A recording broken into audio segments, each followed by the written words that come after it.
Well, good morning.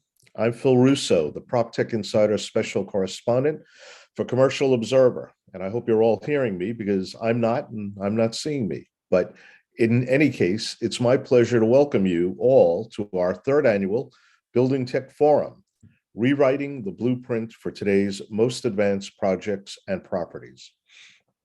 As technology continues to transform and improve the built environment, experts are looking toward new design, construction, and real estate technologies to further enhance facilities, amenities, safety, and wellness through areas such as BIM, IPD, digital twins, 3D design, and artificial intelligence.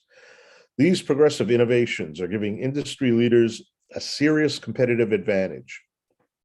Today, we'll hear about cutting-edge technologies and innovations changing everything you thought you knew about the design, development, and ongoing operations of today's most advanced properties. The program experts will discuss how they are utilizing today's top technologies and lessons learned to implement advanced productivity strategies, improve smart buildings, and future-proof the built environment. Before we get started, I'd like to thank today's sponsors. There are many, and we appreciate each and every one of them.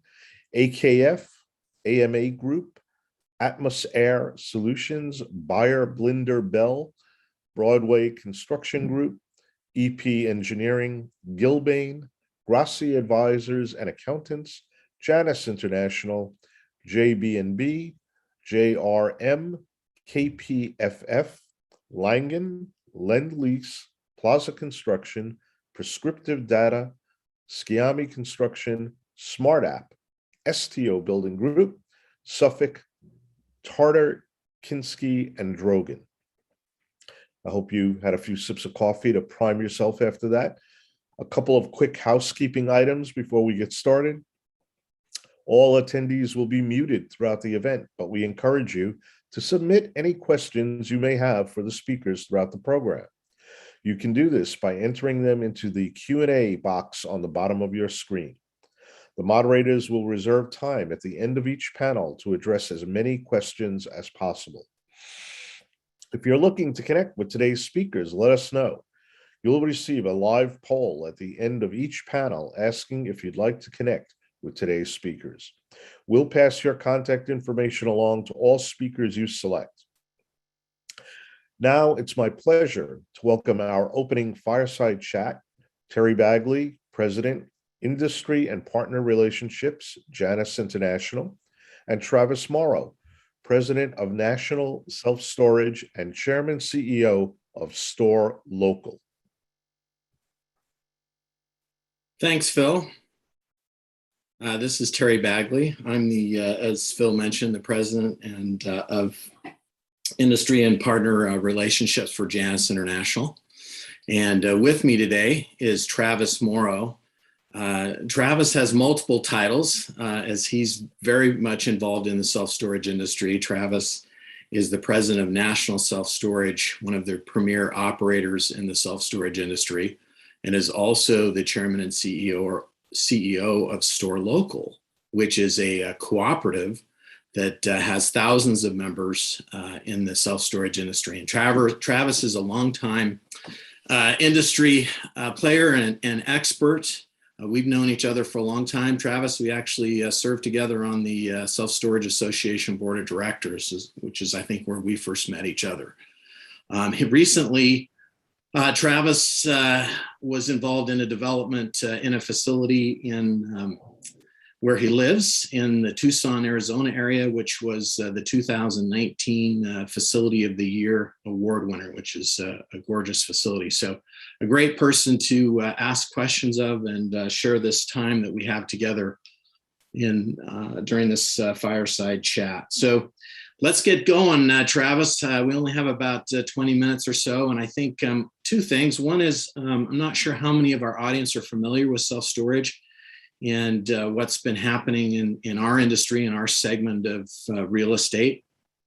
And we want to give them a little bit of an education on that. We've got, and then we've got a bunch of questions that I'm going to ask you about technology use in the self-storage industry. And to mix it up a little bit, we've got a video that I think they'll find interesting and exciting to show them. So with that, Travis, why don't you tell us a little bit about and give us a brief review of the self-storage industry? Yeah, absolutely. Thanks, Terry. It's a pleasure to be here this morning. The self-storage industry has been around for a lot longer than I think people realize. We kind of credit 1972, 1974 as the time when the industry first started. For a long time, self-storage was kind of the redheaded stepchild of the commercial real estate space. But I would say today that we are leading the pack in commercial real estate. As an industry now, we're at $39.5 billion in annual revenue, which is up from 22 billion just 6 or 7 years ago. And so we are growing quickly. Right now, there's over 49,000 self-storage facilities around the country, but we're still a very fragmented industry. You can see on the slide, a third of our facilities are owned by the REITs, the publicly traded companies.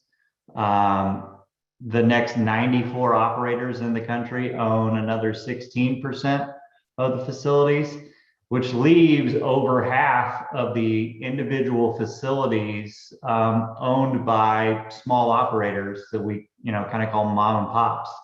There's 1.9 billion rentable square feet in the country. It's about 6 square feet a person. Average rent on a storage unit is right now $89.12. And we're putting on about another 1,000 facilities a year. The average construction cost up to 2020 was $4.58 in construction. Terry, can you expand on that number? It was 4.5 billion spent in self-storage construction in 2020. Got it. Thank you. I was misreading that. But just again, where the self-storage was and where it's come, right after I came in the industry, National Self Storage was the largest privately held portfolio in the country. And in 2005, sold 93 of our stores for $206 million to a company that is now called CubeSmart. And it was the largest single transaction in the history of the industry. And we were very excited by that. Fast forward to 2021, and we just had a portfolio close in the industry. A store local member sold 18 of their facilities in Manhattan for $3 billion. So I think that goes to show how far self-storage has come, and new development, new technology is really starting to gain interest from people outside of the industry, and we see a lot of people coming into the space now. Well, thanks for that update, and it really has been amazing to watch the transition over the years as both you and I have been in this industry. So let's turn our focus towards a little more information about how self-storage is performing, and then how technology plays in to the self-storage industry and what the opportunities are there for those that are viewing this broadcast today. So my first question for you, Travis, is how has the self-storage industry performed as of late? Even going back, I guess, to the beginning of COVID, I think there was concerns, at least initially, about how we might do during COVID. And there were some changes that were made, some using technology to help facilitate the customer requirements. But how have things gone in the self-storage industry in the last couple of years? The self-storage industry has been very strong, Terry. We were uncertain when COVID started, and I remember having multiple meetings of our co-op members discussing what impact and what operational changes we needed to be able to make to stay open, to serve our customers, allow them to have access to their units, to come on the properties and still use our service. And what we found is during COVID and during the quarantine period, as people were in their homes and still needing to work and the walls start closing in a little bit, we really found that people use that time to reorganize their houses, and it created a need for self-storage. And so occupancies were up during COVID, revenues were up during COVID. It's been really a very strong period for the industry. Yeah, it really has. And I'll ask you a question here about REIT performance in a second, but just one quick comment is that the industry did have to scramble, and those that were better prepared for it than others were able to handle it more easily when in terms of moving to what we refer to as contactless rentals. And we saw a lot of that occurring as we went into the pandemic, and certainly has been one of the things that people have focused on from a technology standpoint. So to the point, or to the question of self-storage REITs, that most of them, in fact, all of them have just reported their third quarter earnings. Can you tell us in general about their performance? The REITs, much like the rest of the industry, reported some of their highest numbers possibly ever. The occupancy, like I said, across their portfolios is up, revenue is up aggressively, and it's just been a very strong period for the industry. Yeah, you mentioned that they represent about 30%, I think, of the facilities, or maybe the square footage of the industry. And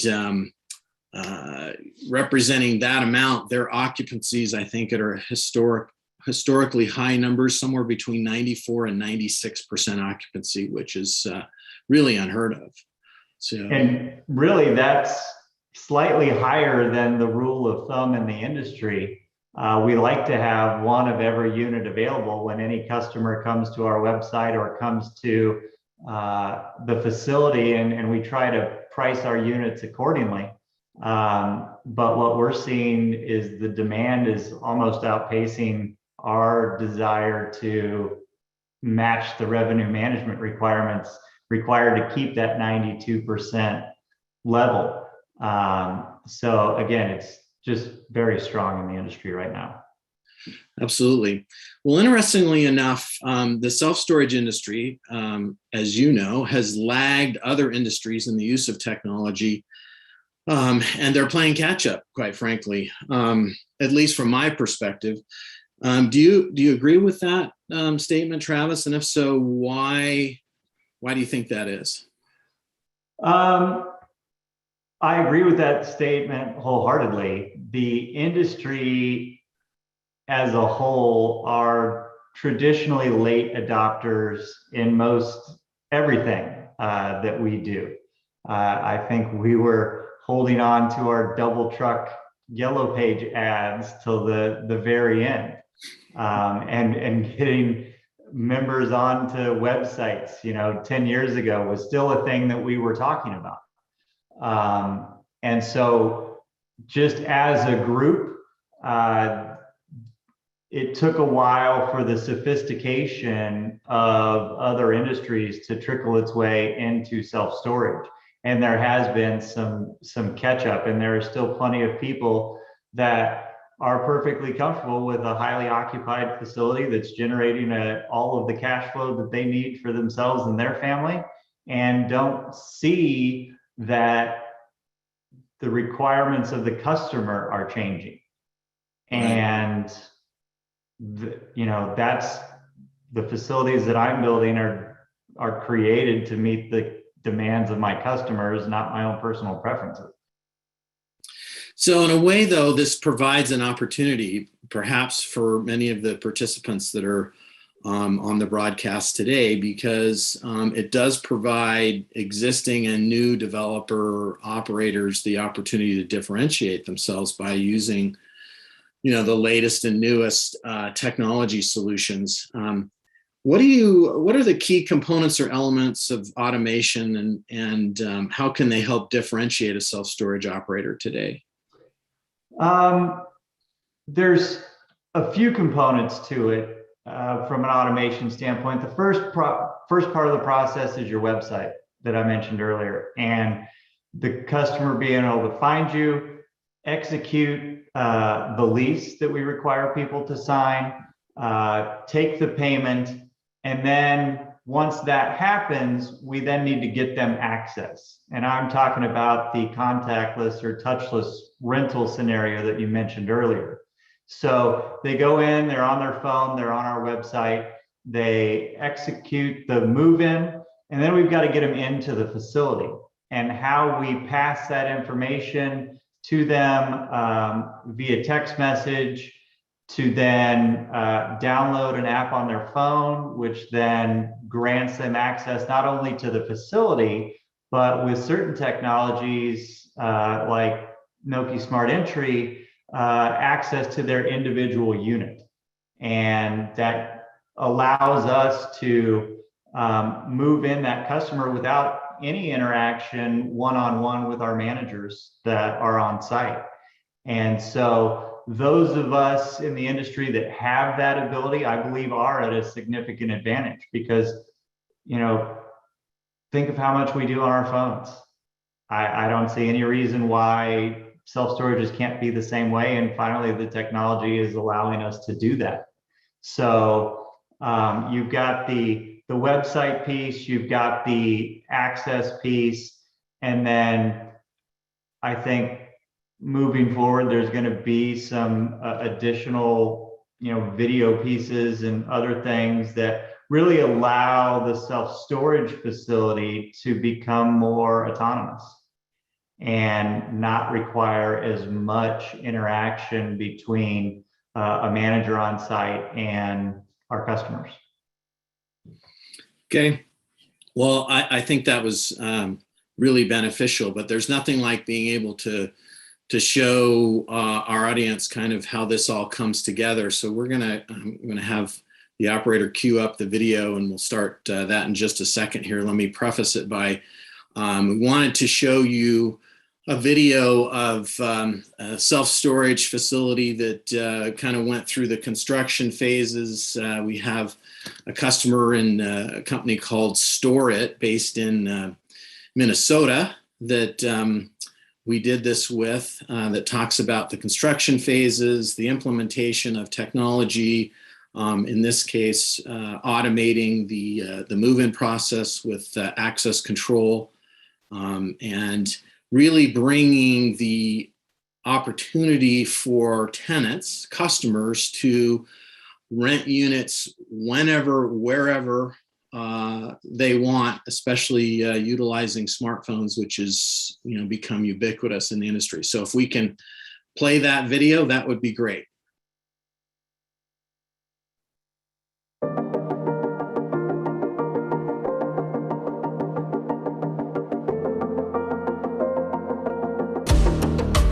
When we purchased the building, we had no storage background at that point. So after we were able to finish the feasibility study, our consultant recommended Janus. They had the market share and had the best technology available. So we decided to enter in a partnership with them. We started the design, which was very helpful from our end to have them give us a layout of how to maximize the unit sizes and space, fast time responses, quick questions on maybe changing some of the layouts, and how do we best apply certain locations of the elevators, stairways, and so forth. They supplied all the materials, and they were able to get first floor constructed, and Janus's team was back in to start framing second floor. And when we were designing the facility, our first thing was, we want to bring the best and most advanced technology. Let's go for it right away. We were complete about 3 months later. Storage is an interesting niche in a marketplace in that a lot of people don't think about it until they need it. It's something that they have a lot of maybe preconceived notions about a dusty old garage, or they stick their stuff there not really sure that it's going to be safe. And I think this facility flips all of that on its head. When they walk in here, customers are surprised with how clean it is, the temperature of the facility, and then beyond that, with the technology that's built into every unit, that is even a step further for them. Not only is it contactless, it's driven by Bluetooth, but it gives them ability to share keys. And so this technology has really just kind of pushed storage and climate control storage into a completely different avenue where people are using it as an extension of their home. They're using it as a second garage. And it's becoming much more than just a place where you stick some old boxes that are cluttering up your home. What we're finding is about 40 to 50% of our clients actually work 100% from their phone through the app to get into the building, to get to their storage unit, to open it. So we have sometimes very little interaction. We hope to bring a very unique and inviting atmosphere and have space that allows them to do other things while they're here. You know, use our conference room to do an hour's worth of work while they're unloading or loading, and just provide features that most people probably aren't used to when they think of a storage facility.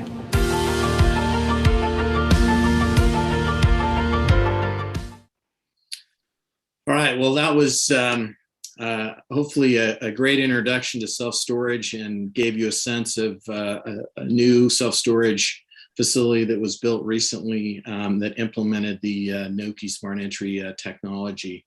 In the remaining minutes that we have, Travis, maybe I can ask you a couple more questions and Sure. then we'll finish up. First of all, you've implemented self-storage technology a number of times now across a number of your facilities, and are rolling out technology to existing facilities. Does automation and technology have to be implemented in the building or construction phase of the project, or can it be done as a retrofit? Well, so that's the great thing now. It no longer has to be done in the construction phase.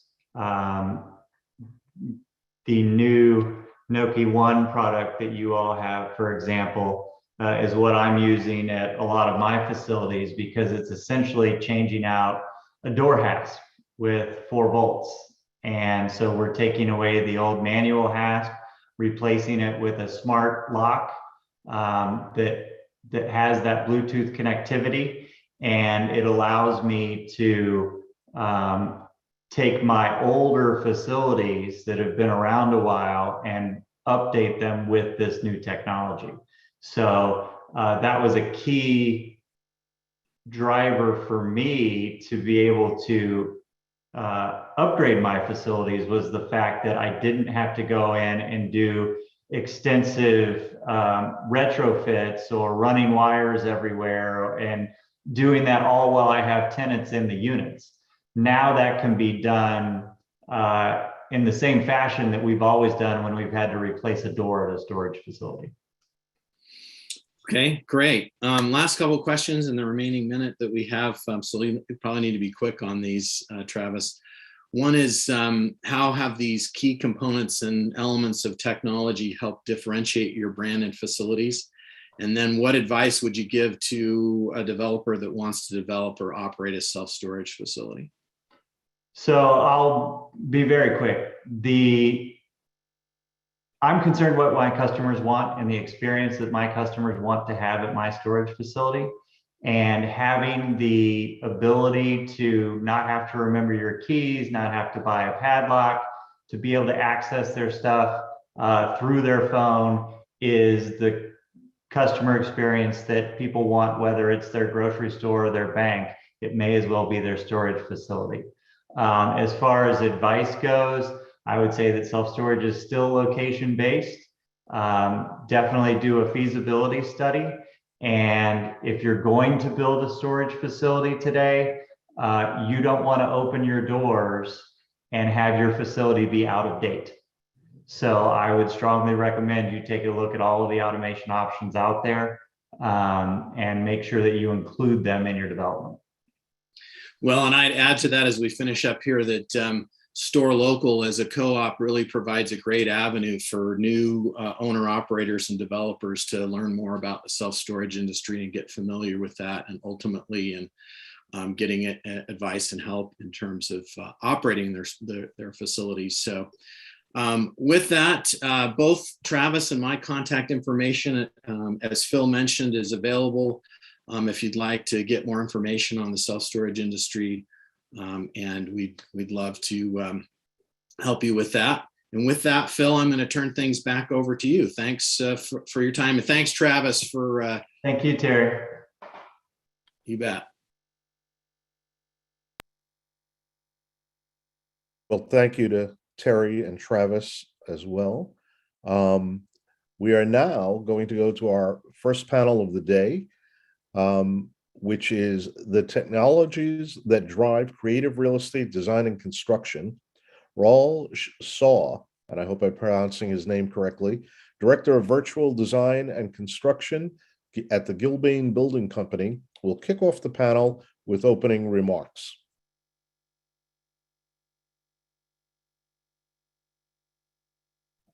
So thank you, Phil. I just want to say thank you to the Commercial Observer for having me be a part of this live panel discussion. Name is Raul Saw. I work for Gilbane Building Company as their Director of Virtual Design and Construction. I've been with Gilbane for approximately 10 years. I've been in construction for about 15 years. A little bit about myself. I've studied architecture. I have my master's in architecture from the University of Maryland. Despite having my master's in architecture, I've never worked a day in my life for an architect. So depending upon which persons you speak to, specifically architects, they'd say I've gone over to the dark side. But nevertheless, here I am. And I really want to focus on Gilbane's technology journey in the past 10 years, especially as long as I've been a part of Gilbane.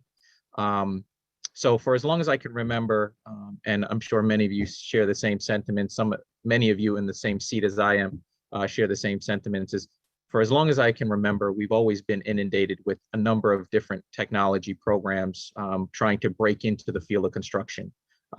So a lot of startups, a lot of established companies. And so really that, and for a long time, we worked with those companies. We brought them on to our Gilbane, to work with Gilbane on a number of our jobs. And really the problem is that that was 10 years ago, and fast forward now. And so we end up having a number of different programs. So we may have 10, 15 different programs that we have under our belt that we have to utilize. And the problem with that is that they all solve a single problem, right? So it's a point-to-point solution. And so one of the things that we've done is on our tech journey recently is we recently polled our employees here in our New York City office. And some of the responses were really telling. Some of them in particular were, we have too many programs. We want to just build. We want to focus on building. And so one of my main, I guess, missions recently has been the concept of reducing our tech stack. And so what I mean by that is, instead of having 15 or 20 programs that we have on our project that our project teams may need to touch throughout the different phases of a project, let's reduce that. Let's see if we can find a single program that can solve solve 3 or 4 problems. And that just helps our project teams. So they spend less time learning about computer programs and more time actually building and focusing on what we hired them to do. And so I think that's been very critical for us. That's helping shape our vision and strategy here in New York City in the next coming years. In addition to that, some of the other things that we talked about, we've partnered up with Procore, which I know many of you have partnered up with Procore. But one of the things that we really like about our Procore relationship is the fact that we can leverage those integrations. So for those of you that know, and even for those of you that some of you that may not know, Procore is to construction as Autodesk is to the AEC and design side of things. And so Procore, we don't feel is going anywhere. And so we can also help to get our project teams to focus on what we hire them to do, which are build buildings. We can really push that by working with Procore to leverage all of the integrations with all these other programs. And so that just becomes a single source of data for us. And we're working towards that right now. It's by no means a problem we've already solved, but it's a problem that we're working towards a solution. Where I see kind of the future of construction tech headed is really the use of AI and machine learning and really computer vision. And so we've worked with a company called Disperse, where we've partnered up with them on almost a dozen projects here in New York City right now and a number of other projects across the country. And what Disperse does is it allows us to drive productivity through the use of artificial intelligence. And so what I mean by that is it's an industry problem. We all know it's an industry problem of tracking work in place on a consistent basis, right? And so tracking work in place is one thing, but then tying that work in place back to the schedule of values on a consistent basis, right? Managing work in place or tracking work in place is a very subjective thing. It's tangible, but it's very subjective based on the ideas of or what the superintendent thinks, what the project manager thinks, what our trade partners think. And so using Disperse, we're able to eliminate that subjectivity out of that equation. And so it's really us looking, or the computer, or the machine learning, the AI rather, looking at the photos that we take on a weekly basis, 360 photos we take on a weekly basis, comparing that to our schedule and tracking the percentage of work that's being put in place on a week to week basis. And then we can tie that back to our schedule of values on a week to week basis. And so that provides the cost certainty for not only our clients, right, but it allows the cost certainty for us so that we know that we are staying ahead of our budget on the job. We're making sure that we're only paying or we're only billing the client for work that's already being put in place and nothing more. And then on top of that, it's also allowed us to really get down to tracking schedule. And so we can track that. We get those reports on a week to week basis rather than doing typical monthly updates on a project where at the end of a month, at the end of your monthly updates, you may have a week, you may find out that you're a week or two behind or a week or two ahead. We can actually track those down to, instead of doing that on a month basis, we can do that on a week to week. So after a week, we can see if we're tracking in the positive direction or negative direction on the job in terms of the schedule.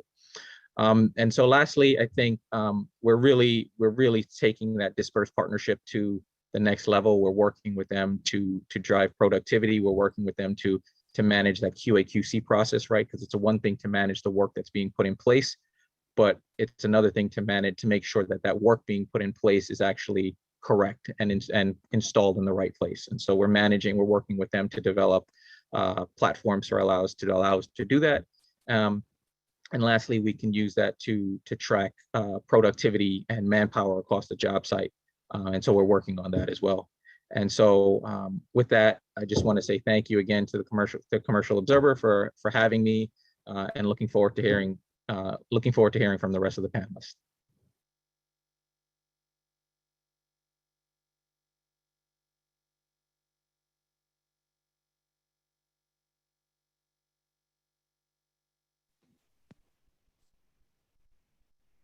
Hi, everybody. Welcome today to Technologies Driving Creative Real Estate. And let me make sure you're seeing my video. No, not yet. Can we activate my video, please? It says the host has stopped. There we go. Hey, everybody. I'm Gideon D'Arcangelo. It's great to be with you all today. To talk about technologies driving creative real estate design and construction projects. First, a little bit about myself. My name is Gideon D'Arcangelo, and I am the leader of our experience design practice at Arup here in New York at our New York office. Many of you may know Arup. We're the global design and engineering company with over 80 offices globally and 16,000 people. In our digital experience design practice, what we do is we work with upfront to establish the vision of what the outcomes are for the project, for the development, what the user experience wants to be, what the operational outcomes want to be, so that then the technology design can answer to those requirements. And we think that's important because oftentimes we say, technology is the answer. What's the question? So we help establish what that question is and help really do something that's going to push into new territories in an innovative way for developments. I also lead our digital services practice in the Americas region, where we focus a great deal on smart building advisory, which we'll talk a little bit about today, smart buildings and digital master planning for large developments. So we have a great group of panelists here today to talk about different angles, from the design to the developer to the construction side, of how technology is getting integrated into the built environment and how they work together to create new outcomes. And so I'm going to go around and ask the group to introduce themselves, and then we'll start up our conversation. John, if we could start out with you for an introduction, that would be great. Sure. Good morning, everybody. John Gilbert, Chief Operating Officer, Executive Vice President for the Rudin family. We own and operate roughly 15 million feet here in the city of New York. Thank you, John. And next, if we could hear from Steve Levine. Sure. Hey, I'm Steve Levine, President and CEO of Clean Air Group. We are an air purification company located in Connecticut, Arizona, and Shanghai. Pleasure to be here today and talk about how we can help improve air quality in buildings today. Thanks, Steve. Next, Everard Martin. Everard. Hi, good morning. Everard Martin here. I'm the president of Broadway Construction. We are construction managers and general contractors, primarily operating here in New York City, but leveraging our services throughout the country in states such as Texas, Florida, and Connecticut. Thanks, Everard. Nick, if you could round us out, please. Hey, thanks for having me. Nicholas Wright, I'm the Director of Design and Construction Technology at Beyer Blinder Bell. We're a multidisciplinary architecture firm with offices in New York and DC and Boston. Our work includes institutional, residential, and cultural projects, as well as a focus on historic preservation, restoration, and urban planning. Generally speaking, BBB is interested in using technology to help improve communication and coordination between all stakeholders throughout the life of a project.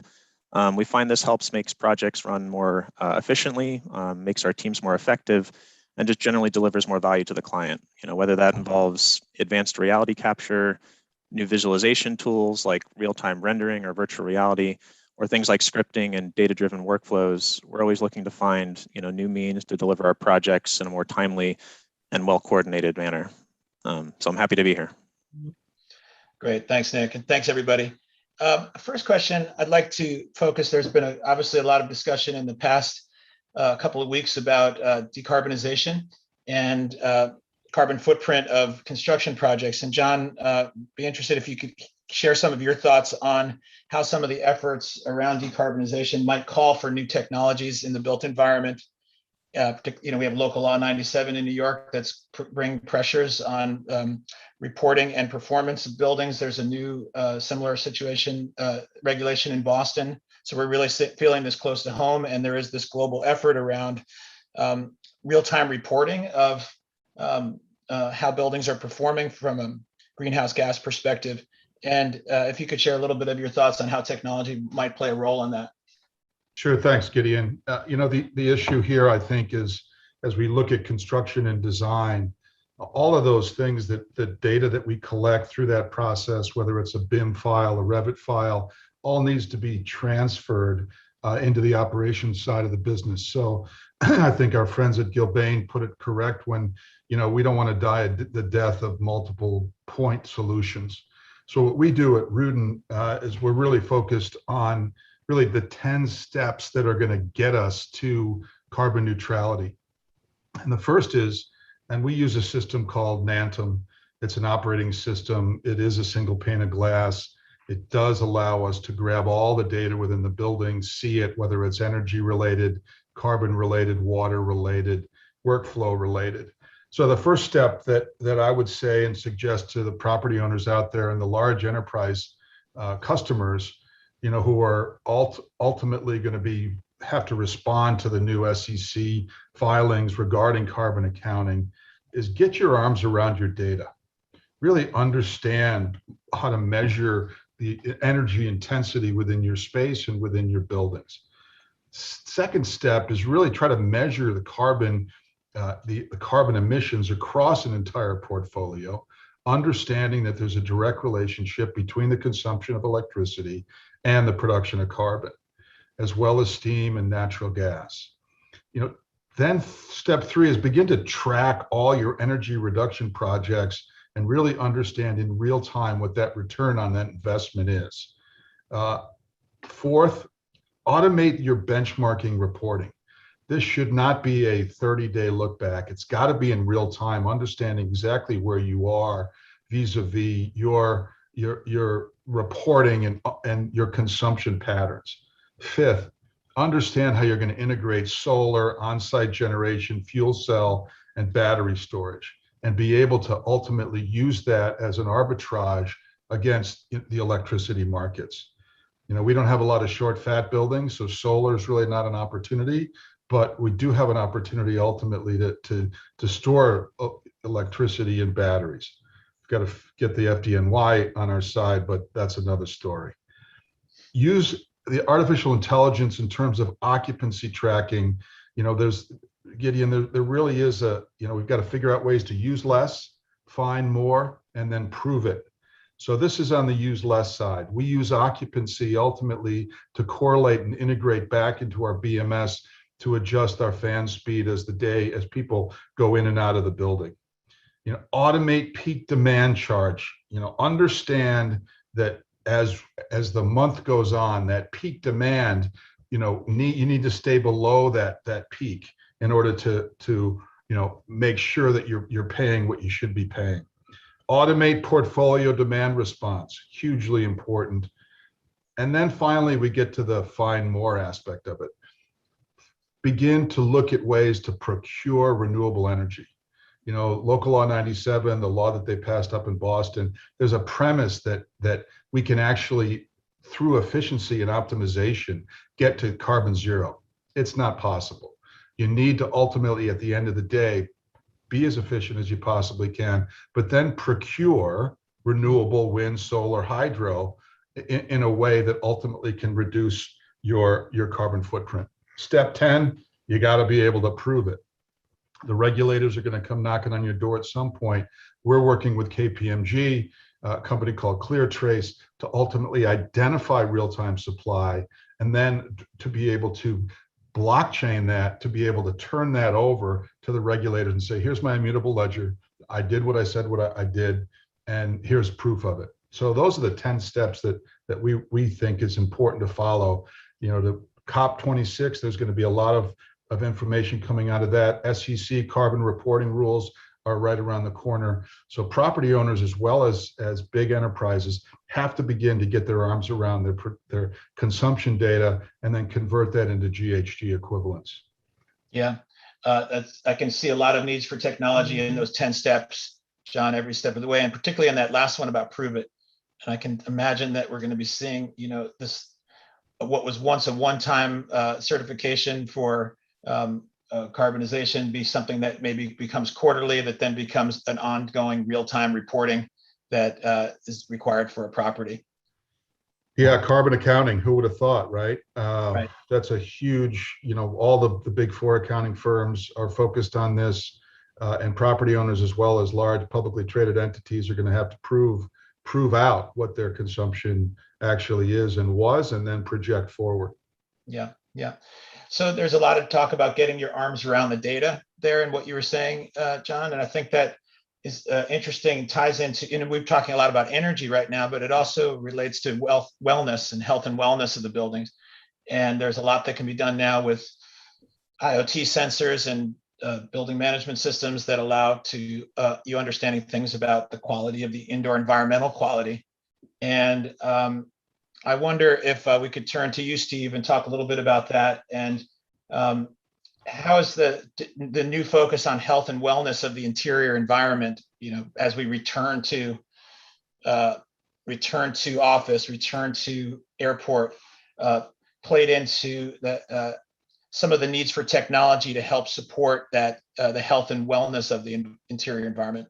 Yeah, sure. That's, it's a new world that we live in now, right? And you said it right with John said it right with the top 10 most important topics, but creating cleaner, healthy air.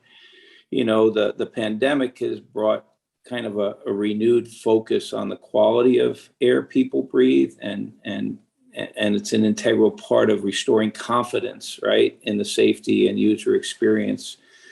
And so what we've done over the years, as we started as an air testing company, and then we migrated into a solution company. So after looking at all the different solutions out there, and a lot of them are very good in filters and different technologies, but our technology is more of an active technology. We call it dielectric barrier discharge bipolar ionization. And these ions proactively attack contaminants in the air and really try to pull out of the air everything we shouldn't be breathing, particulates, and everybody's trying to measure particle size, PM 2.5 and such, and even a coronavirus type particle is a 0.1 size particle. So getting your arms around the data and being able to measure and validate indoor air quality, we think today is the future. People want to know what's the air quality outside versus what's the air quality inside. And having these type of sensors in space to be able to determine, we say it's 8 different elements of air quality. CO2 levels, obviously very important, particulate levels, VOC levels, these 8 different levels, humidity levels, temperature levels, formaldehyde levels are really important to track and to trend the data.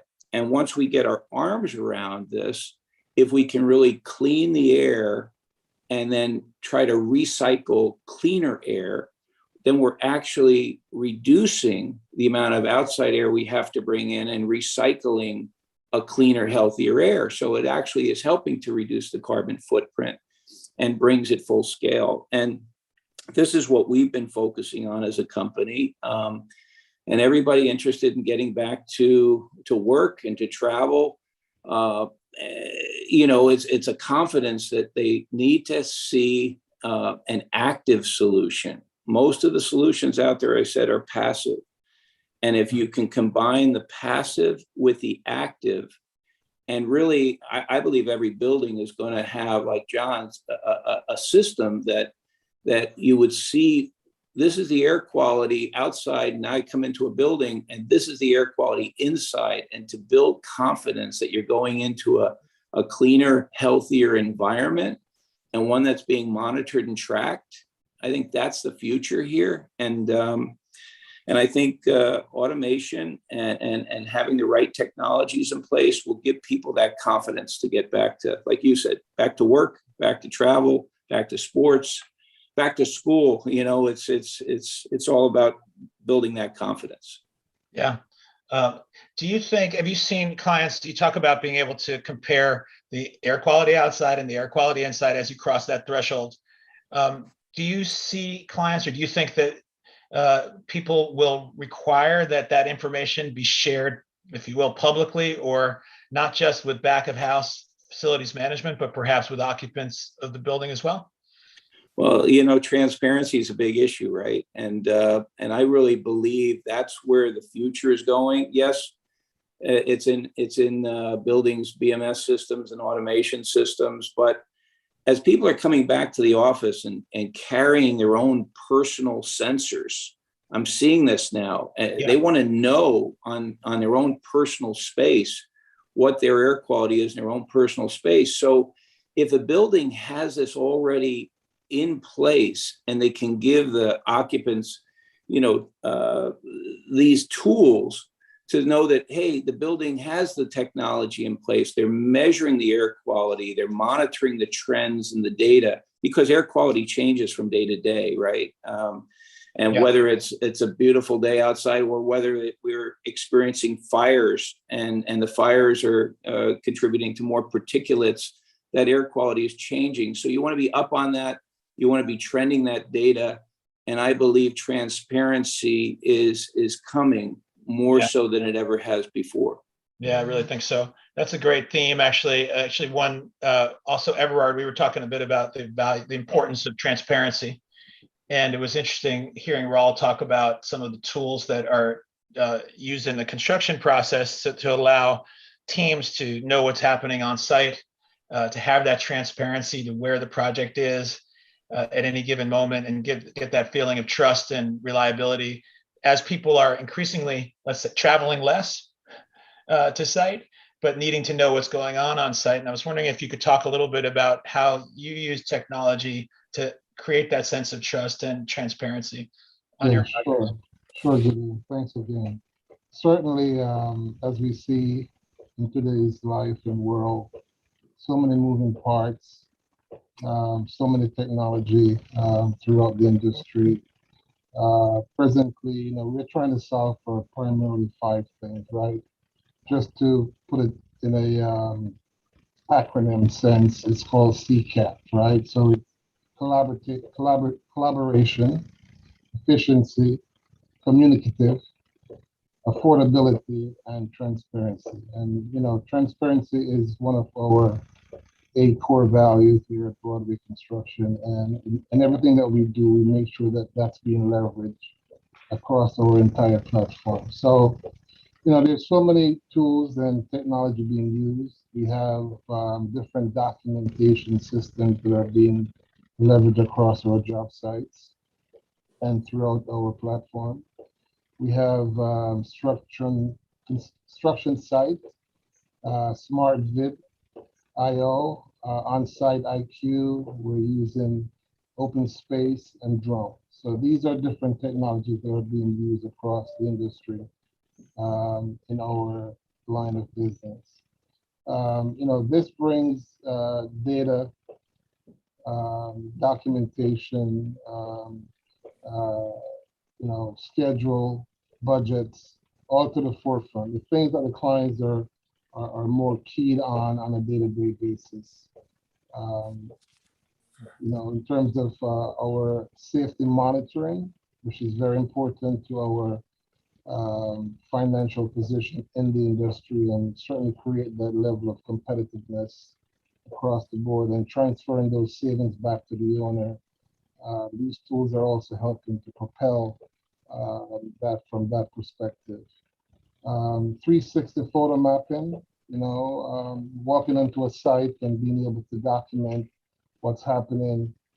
Steve and John talked about being able to transfer that information to the end user, the facility manager. These things are recorded and captured and provided at the end of each project.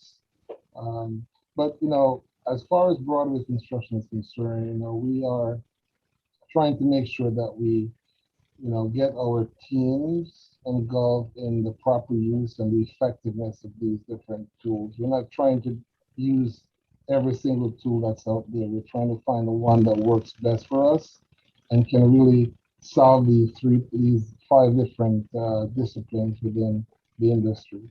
As I said before, it's being collaborative, being efficient, being affordable, making sure that it's communicative, right? That it can transfer the information at the right time, real time, to the respective stakeholders.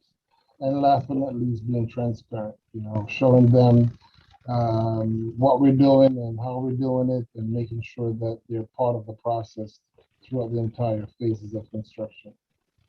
That's great, Everard. No doubt we're in a new time now where technology makes all of that, all of those 5 goals much more achievable, much more affordable, and something that just eventually will become standard on a construction site as more and more folks are not able to be there with you day to day on site, and you can provide that level of assurance. I think that's actually a good segue to some of the work that Nick does around reality capture, and how some of those tools are used to help put people on site when they're not there. Maybe you could talk a little bit, Nick, about how some of your capabilities apply to the construction side of things. I know you think a lot about the design side of things and how technology impacts that from parametric design and otherwise, but maybe you could talk first a bit about how some of the technologies that you use in your work relate to making the construction process go smoother. Yeah, sure, of course. So I think just to go off of what Everard was getting about too is about this issue of transparency. I think what's been really exciting about a lot of the tool sets associated with reality capture specifically is adding a degree of transparency for all stakeholders. And these technologies were previously very cost and technically prohibitive, things like laser scanners and drones. It was difficult to use them, to train people on them. And frankly, they were very expensive, and to some degree they still are, but what's exciting now is that they are starting to be more affordable. But what's really interesting is the accessibility of them, and the accessibility of the data in them is really opened up. A lot of these pieces of tech and hardware, like laser scanning, photogrammetry, 360 photos, and drones, they were really geared towards the design and early construction process. The file formats being used were very difficult to work with. Extracting and viewing the data was rather laborious, and so it was difficult to share that information. It was difficult to be transparent about what you were capturing on the job site or during the construction process. But since then, and in more recent years, we've seen a big expansion of the accessibility of all this information. And so now platforms have been built out around providing access to other stakeholders. And now the client or the owner can get involved and see more readily progress updates on the job site. You think about, I think a few folks have mentioned 360 photos. It's really incredible now during construction just to send someone through with a 360 camera strapped to their hard hat every Friday and get that progressive update. And for folks who can't visit the site, of course, there's no true replacement for walking the site, but we're getting pretty darn close, and the 360 photo stuff and specifically really has lowered the barrier to entry for folks to engage with this technology. And so we've seen a great benefit to just general communication throughout the process, and frankly, transparency about what's happening, in terms of people being able to get out in front of punch listing and doing punch listing remotely before it's even time to punch list. And so it's been really exciting to see people using the tech in such a way that it sort of lets the technology fade away. I think Raul at the very beginning had talked about, we wanted less emphasis on training people to become experts in the software, and the accessibility of all this stuff is now to the point, or getting to the point, where we don't have to worry about messing with the technology and training people. It's just, you're just using it. And when it's working right, it kind of just fades to the background and lets you deal with the issues on site itself, which is ultimately what we're all here to do. We're all here to make a more efficient, construction process, design process, and ultimately do it faster, more efficiently, and provide more value to the client at the end of the day. So I think, that's been really exciting in terms of that whole field sort of opening up, I think, for the construction industry. That's great, Nick. Thank you. I guess my next question might go to you, John. We're talking a lot about digital buildings and the promise of them, and needing to get one's arm around the data. And what it brings to the foreground is that there's a lot of knowledge about software development, and a whole different development process than typical construction that developers need to be thinking about when they think about making a smart building. And I'm wondering if you could just maybe share some of the wisdom you've learned over the years of what it means to get involved in software development alongside, and data collection alongside the more typical aspects of construction. And if there are any words of wisdom you could share with our audience today about that and some of the challenges related. Well, I guess I should start by saying that, software development is not for the faint of heart. Right. It's hard, and expect that if you try to build something yourself, that you're going to have to blow it up and rebuild it somewhere, hopefully sooner rather than later. There's a saying in Silicon Valley, fail early, fail fast, so you can ultimately learn from your mistakes and go from there. We saw this, we built this product not thinking about commercializing it, but we saw that there was a hole. There was definitely something that needed to be built. And that was that single integrated platform that allowed all data to have a home. This concept of a data lake, and as, Nick was talking about in terms of, you start with a design, you then build it, and as designed and as built is different than, those two things are different. We really want to understand what was as built and then hand that off to the folks that ultimately run the building. And what we saw was, as people talk about digital twins within the construction process, I'm as interested in the operational process of a digital twin because I think it bridges the gap in terms of cybersecurity, one, and the ability to have our IT department speak to our OT department, information technology and operational technology. That fan outside the CEO's office from an IT standpoint is just another IP address. From an operational standpoint, oh my God, that's the CEO that has 3/4 of this building, and we've got to fix that fan as soon as we possibly can if that thing is out. So understanding geographically and geospatially where data is really, really is important. We started out on the hardware side of this back in 1995 when we were the first ones to figure out how do you deliver optical fiber to the desktop. We've then branched, we saw what was important infrastructure. We haven't talked about it yet today, and it deserves a lot more time, but this whole concept of what the FCC did and gave to property owners this 150 megahertz of spectrum within the CBRS, this innovation spectrum that property owners are now gifted by the FCC. Huge opportunity to create that Internet of Things central nervous system, right? That's what we're really focused on. Buildings have always had a heart, engine room, boiler room. Now they have a brain with systems like Nantum, Final Frontier, central nervous system.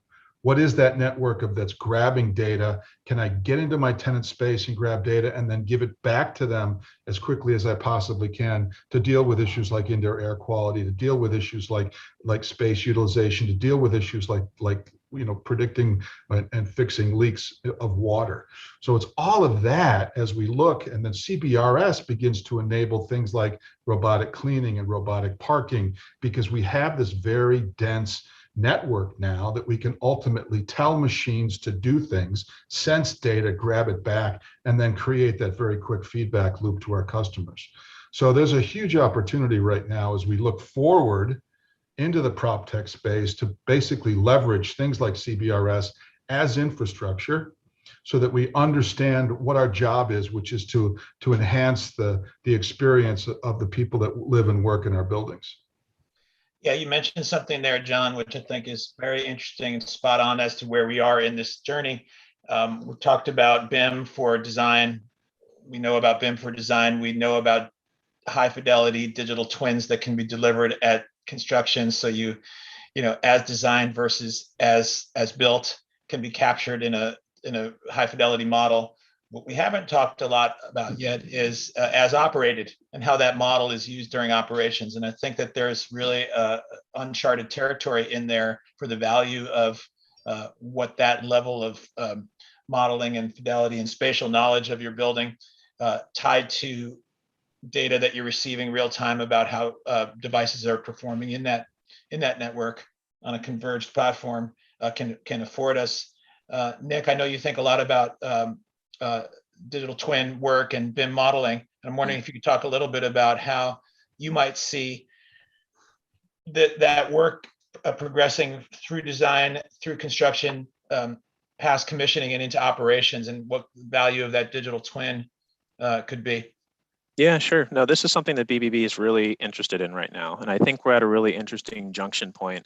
I think all the panelists here have touched on project data in some form, right? And I think there's some astounding figure that 90% of the data that is out there right now was created in the last 5 years or something like that. And it's only going to accelerate, which is just astounding. And I think the challenge is really figuring out a way to get a handle on this, and it's disparate systems throughout the construction process and moving into operations and digital twin.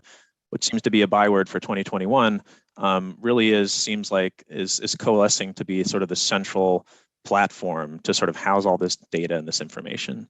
And I think something that's really compelling, other than obviously having that verified, digital replica of your project as you're moving through design and into construction, is, as we've been touching on, moving into operations. There's something very compelling about having all of your a single source of truth gets said over and over again, where the digital twin can sort of act as this house to house information about your specs, your operating manuals, your stated equipment and systems performance. And there's great value to having that all in sort of one centralized location rather than spread out over disparate systems, folder structures, various personnel and stuff like that. And being able to have a level of confidence and transparency about the operation of your building federated into one location that can be easily visualized, easily queried, data extracted and visualized for a variety of purposes and people, is something that's really exciting, and I think that we're very excited to be a part of.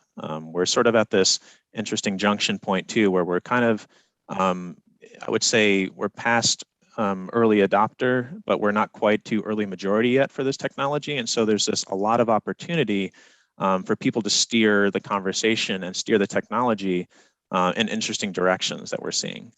And I think IoT plays a huge part of this, but I think it's also all the different clients and owners driving the conversation as well about what they need for operations and what they are looking for to help leverage some of the data coming in, because the technology is the solution, but what's the question, as you sort of put at the very beginning. And I think that's very apt for digital twin, where technology is the solution, but what are we looking to solve? Because there's so much data coming in. I think the challenge is going to be figuring out what data you decide is interesting. Yeah, I'm curious to see, we talk a lot about the benefits in operations of some of this data and modeling for the back of house facilities management and operations side, which is, I think, maybe a bit more obvious than, is there ways to, or are there interesting ways to make this digital twin available to end users to help improve their experience? I think that's really uncharted territory.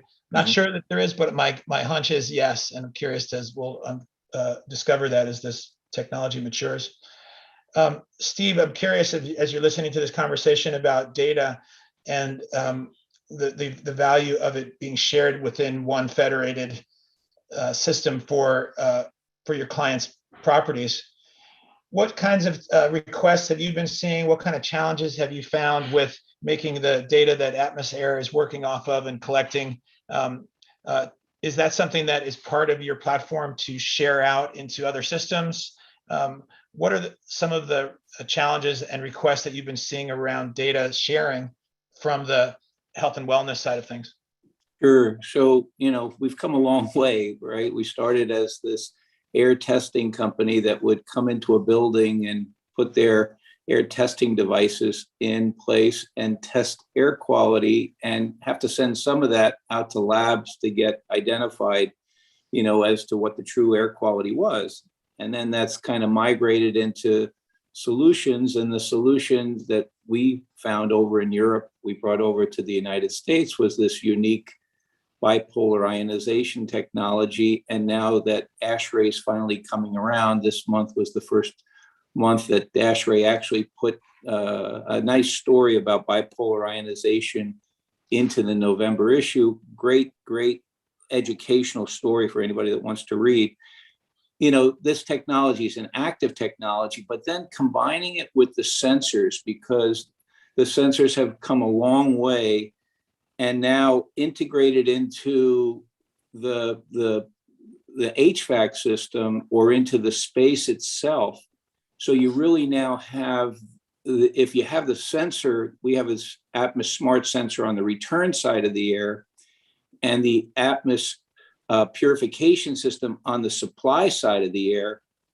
And they actually talk to each other now, so that the goal is to create this optimum air quality, measuring the contaminants of concern, letting the air purification system understand, I need more ions or I need less ions. I want the most optimal air quality, and then transferring that data to the app in the human's hand so that you can actually see the air quality in real time, right? Turning the invisible more visible. This is, and so whether the building owner is seeing it in the building automation system, or now the user is seeing it at their desk, in the building, that's bringing some great confidence that the air quality is truly great. And then take that final extension and look outside, because most buildings have to bring in so much outside air. And when you bring in that outside air, what are you bringing in with it? So you want to get a handle on that and just, again, continually make the air quality better.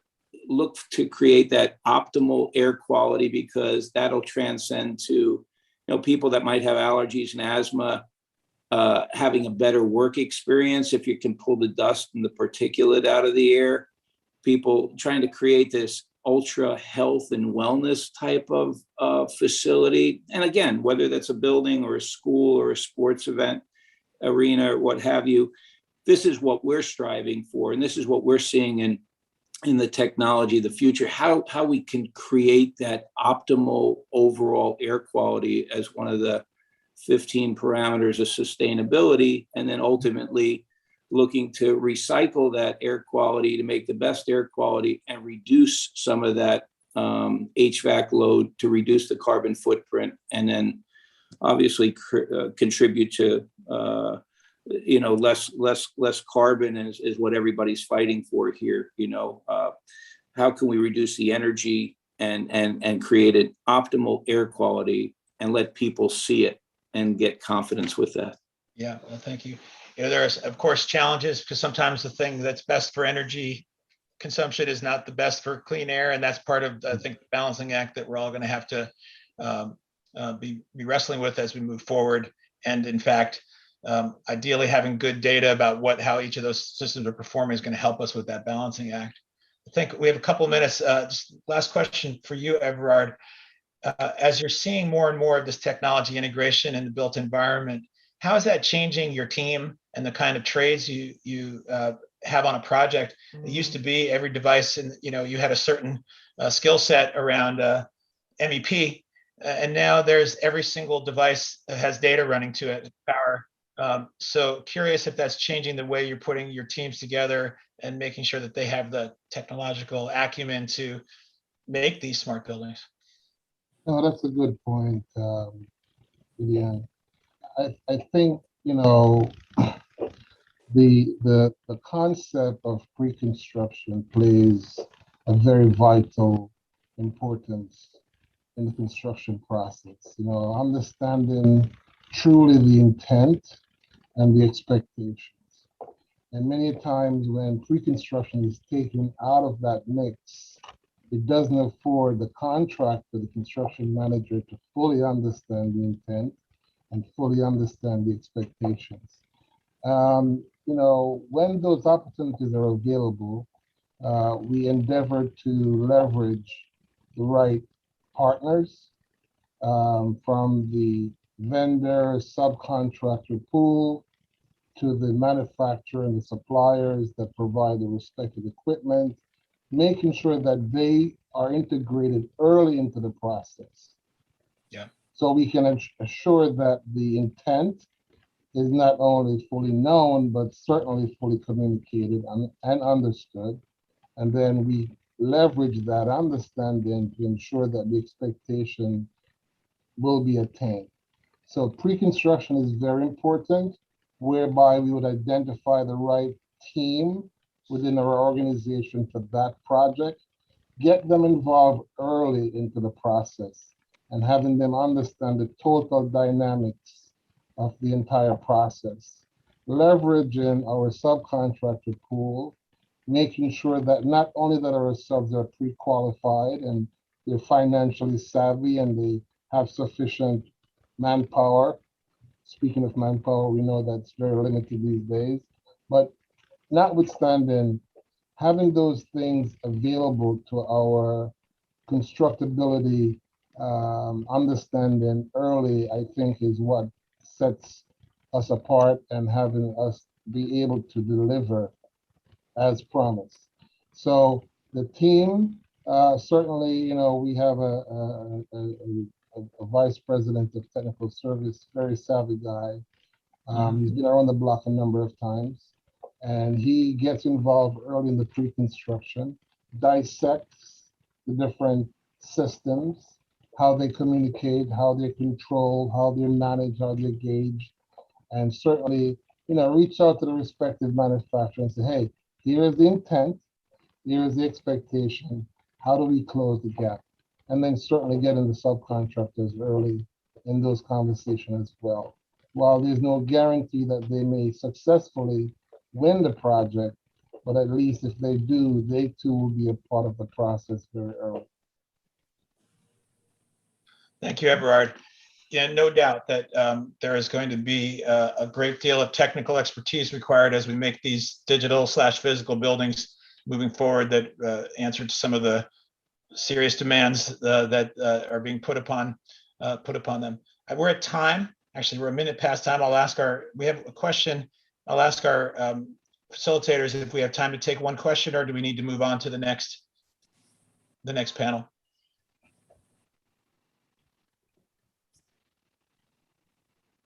I'm going to just dive in with this one question and go for it. Okay, cool. So the one question from our audience, which is always an interesting one. I think, you know, Steve, this comes up when you think about being transparent with data.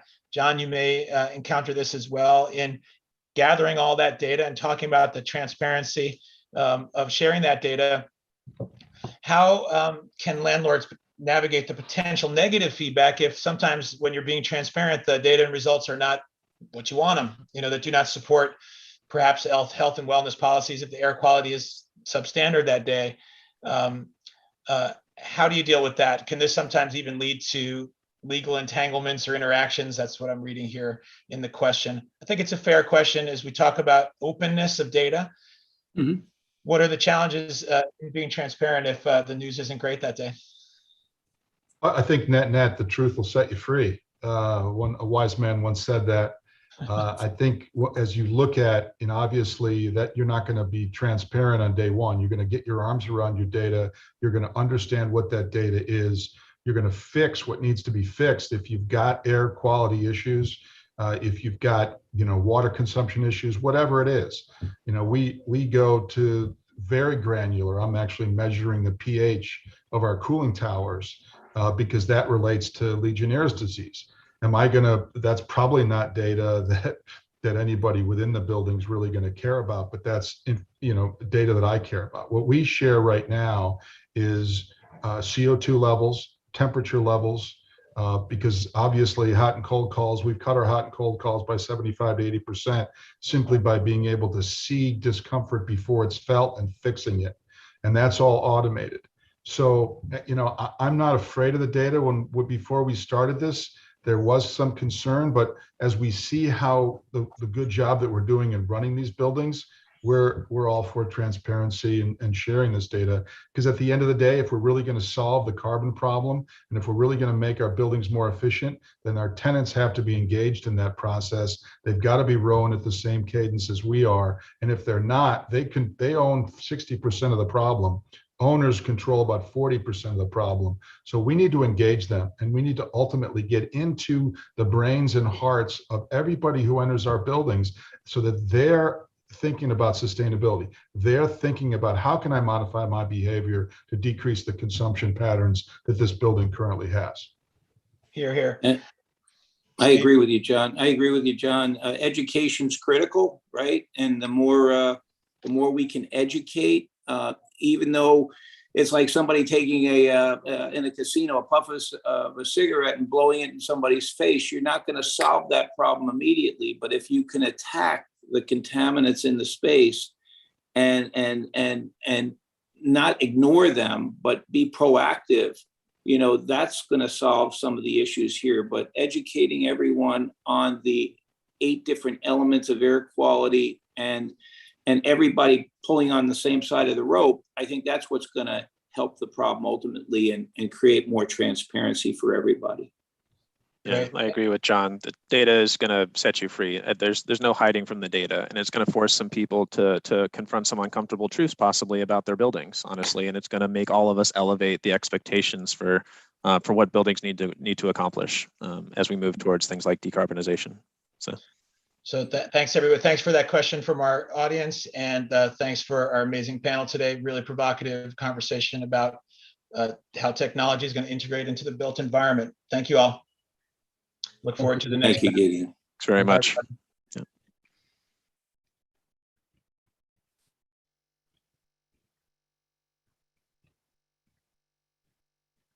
And thank you to our panelists as well. Our second panel, which I'd like to introduce now, is about designing advanced facilities in the age of smart buildings. It's moderated by Tom Acatelli, someone I know a little bit, Deputy Editor at the Commercial Observer.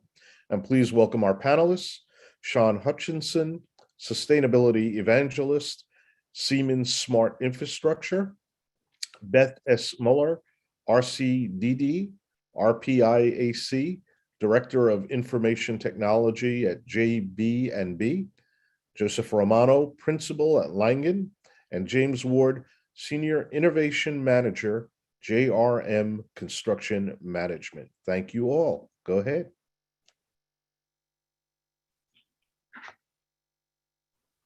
Thank you, everyone, for joining us for this Commercial Observer panel, Designing Advanced Facilities in the Age of Smart Buildings. Demand for smart buildings exists across all modern institutions, and the same change of pace is felt throughout the building, design, and construction industries. This panel will take in an in-depth look at the application of information technology, artificial intelligence, added space, building apps, and other innovations in complex facilities such as amenity spaces, hospitals, universities, hotels, museums, and residences. So I want to ask our panel first, the very first question, just to introduce themselves in turn. Sean, can you start, please? Sure, and thanks, Tom, and thank you, Commercial Observer and JB&B for having me on here, and everyone else. My name is Sean Hutchinson, and I am a business developer for Siemens in their smart infrastructure division. And basically what smart infrastructure means to us is all of those components that make the built environment better, whether it's a building, a city, a smart grid, whatever those components are necessary for that, and the solutions and services necessary for that. That's really what we try to focus on. So again, just thank you so much for having me, and looking forward to a great conversation. Beth? Hi, my name is Beth Muller. I am with JB&B Technologies. We are a consulting firm with offices in Manhattan, Philadelphia, and Boston. And I am the director of the low voltage department. And today I'm looking forward to a great conversation with all these panelists. James? Hi, my name is James Ward. I'm the Senior Innovation Manager here at JRM Construction. We have offices here in New York, in California, and in South Florida. I primarily work hand in hand with our BIM department, and I'm helping integrate solutions for integrating our systems and processes. And Joseph? Sure, welcome everyone, and thanks again for letting us be here. Look forward to a good discussion. So my name is Joe Romano. I'm a principal here at Langen Engineering and director of the firm Surveying and Mapping Group. We're about 1,500 people, 38 offices across the country. And my role in this conversation will be talking mostly about existing condition building documentation, which is a little different. So look forward to an enlightening conversation. I forgot to introduce myself. I'm Tom Acatelli, one of the editors at Commercial Observer. So I wanted to jump in. Beth, maybe you could start us off to talk about the role of artificial intelligence, or AI, in smart building design.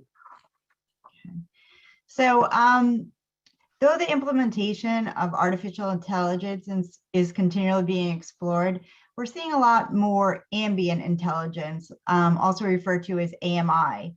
And that's what we're seeing as the largest growth area in technology today. So what ambient intelligence is, for those of you who aren't familiar, is ambient environments are really electronic environments that are sensitive and responsive to the presence of people.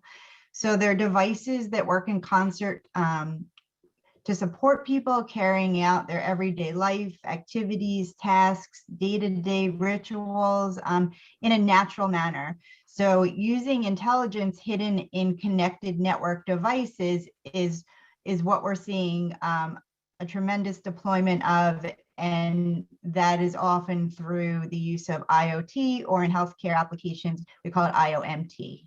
Okay. Can you explain that really quick? So IoT is the Internet of Things, and IOMT is the Internet of Medical Things. So when you start to get into healthcare facilities, even life sciences, you're seeing a plethora of additional devices that you wouldn't see in a home or office. That is an additional medical network that we're really creating through IoT. And I wanted to also talk about building information models. James, can you speak to that role as far as smart buildings goes? So the building information model, I see it as the basis for most of what we talk about for the future of construction. We have a lot of our systems and protocols and software, but it all is in relation to the building. And we have to start with a 3D model that's accurate. Digital twin is the current term now. That is an accurate depiction of the conditions within the building. It's more than just a 3D model. When you talk about BIM, the key is the I. I is the information, and a user has to put that information in so that an end user can have something useful on the other side. What are some of the other benefits of digital twinning, like, or just BIM in building design? So when you're designing in a 3D space, you're solving more problems than you would typically in 2D. Here in the construction world, we're going to be solving the problems of constructability more. We're thinking about existing spaces, or if you're building a new space, we're oftentimes cramming in a lot of very intense mechanical, electrical, plumbing systems that need to be coordinated, that need to have a sequence for installation. And when we talk about later on down the line, maintenance, all of this is really important, but it tends to be left behind. If you look in my 3D image behind me, most people just think of that when you think of what's in our ceilings, but in modern A-class buildings, there's a lot of things that are going on up there, and you really need to have a concise plan, but also an accurate depiction of this so that you can add in all the smarts. Right. That's a very good point, and I did not realize that was 3D behind it. So twinning, this technology has been around for a while, correct? This is not new to all the panelists. This is not new. Not new at all. Okay. Can you give a sense of how far it goes back, Joseph? Yeah, I mean, so for me on the surveying side, we spend a lot of time creating existing condition BIM models, right? So there's, in my world, I think of it as two different types. There's the design from a fresh sheet of paper or a fresh computer screen, your client's vision. And that's one way to create a BIM model or a BIM system. And then there's another way, which is also as important, if not more important, and that's documenting existing space to the level of accuracy so the design team can use that in their design as they reimagine a space or repurpose a space. And there's a lot of complexities on how you can create that model. There's a lot of issues that go into that. Is a floor flat? Is it plumb to the walls? Are the walls 90 degrees? All these type of things. Are the windows all the same space? Is the interspatial space between the floors even? There's all kinds of things, and often we don't think about BIM for existing conditions, but we've been doing that. We started doing laser scanning in 1999, and then BIM really helped kick it off. And it's the 3D scanning process to create existing conditions models, the most accurate way to document that space so the design team can use that forward. Sean, you were going to say something? Well, I was just going to follow through with what James was talking about. I mean, it seems we look at many uses for the digital twin, and it really is centered around specific use cases. There's tons of data out there. And we can aggregate the data. We can bring it into the building management system, which we look at as for Siemens, it's an open protocoled single pane of glass where you can bring in all types of different information. But unless you really look at specific use cases, creating digital twins for each of those use cases, I think it just becomes a really cloudy, muddy picture. Getting the data in and making sure that it's doing something for you, and especially in the design process, I think is key. I mean, we can look at things like air changes per room, predicted populations densities within those rooms, and we can start to tune the design before it even gets thought about purchasing.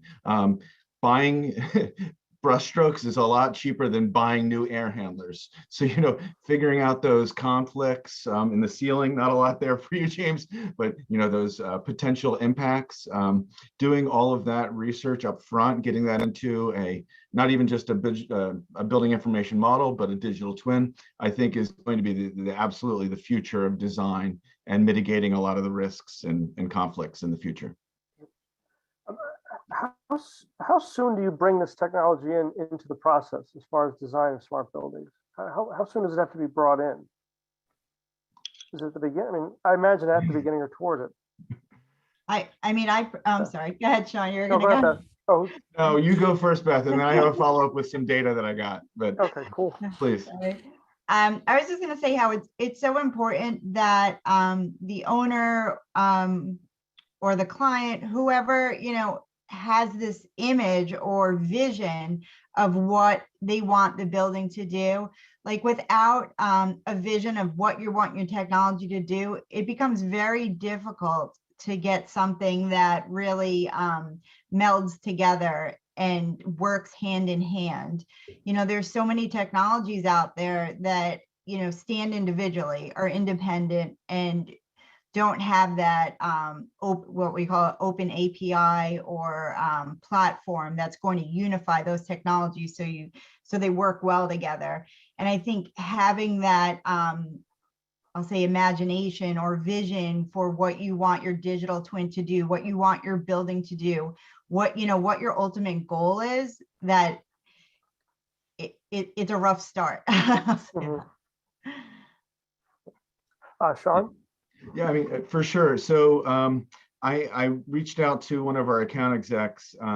This is, I can say at least it's in Washington, D.C., premium office space, mixed use, commercial development, downtown DC, had a very savvy developer. The owner wanted technology. We didn't even have to show them what the financial benefits were. They understood that, hey, if I build to X standard, I'm going to get a premium for rent because I'm going to attract high-end clients, high-end tenants for that. So in this particular example, it's about 1 million square feet. It's starting construction very soon. We're actually finishing out buyouts right now, but we started working with the developer 2 years ago. So the architect was hired, the engineer was hired. Joe, I'm sure Langen was in there somewhere. You guys always seem to be, but it was very early on. And I reached out to the account exec. So far to date, 30 meetings in 2 years, 120 hours. And most of this is without a PO. We believe so strongly that if a technology partner, not just Siemens, there's a few of us out there that are really strong integrators of technology. If we're brought in, we can show the benefit. to where there's just no reason not to start with someone, have transparency, and continue with them throughout the entire process. So I don't think there's a time to be too early to be brought in. I think there's ways and contracting methods that will protect everybody, but unless James and folks out there, the builders, know what we're up to. I mean, you know, at Siemens, we invest $6 billion every year in research and development. Unless you know what we're thinking and what we're moving towards, there's no way to get the information out there, except for with early adopters and champions like we have on the panel here today. So I would add to that, coming from the builder's perspective, getting started as soon as possible, having these conversations in design is definitely the first step. And in concert, doing that with a contractor as well can be highly beneficial, because then you can get more certainty around cost. And you know, sometimes there are systems that are designed, but the systems also have to be installed. And so when we're talking about our construction methodology, building out a coherent BIM execution plan is key to achieving your goals. And in doing that, it can be a very lengthy process. Like Sean said, you know, he's been talking to this client for 2 years. And some of my past projects, we did more or less the same, but it has to do with the client understanding that they want to get certain parameters or certain achievability out of their product. And so, you know, understanding all those conditions early allows everyone to have certainty around the cost and the schedule and so many other factors when you get the parties in the room as soon as possible. Can I jump in here real quick, Tom? So I agree with everyone.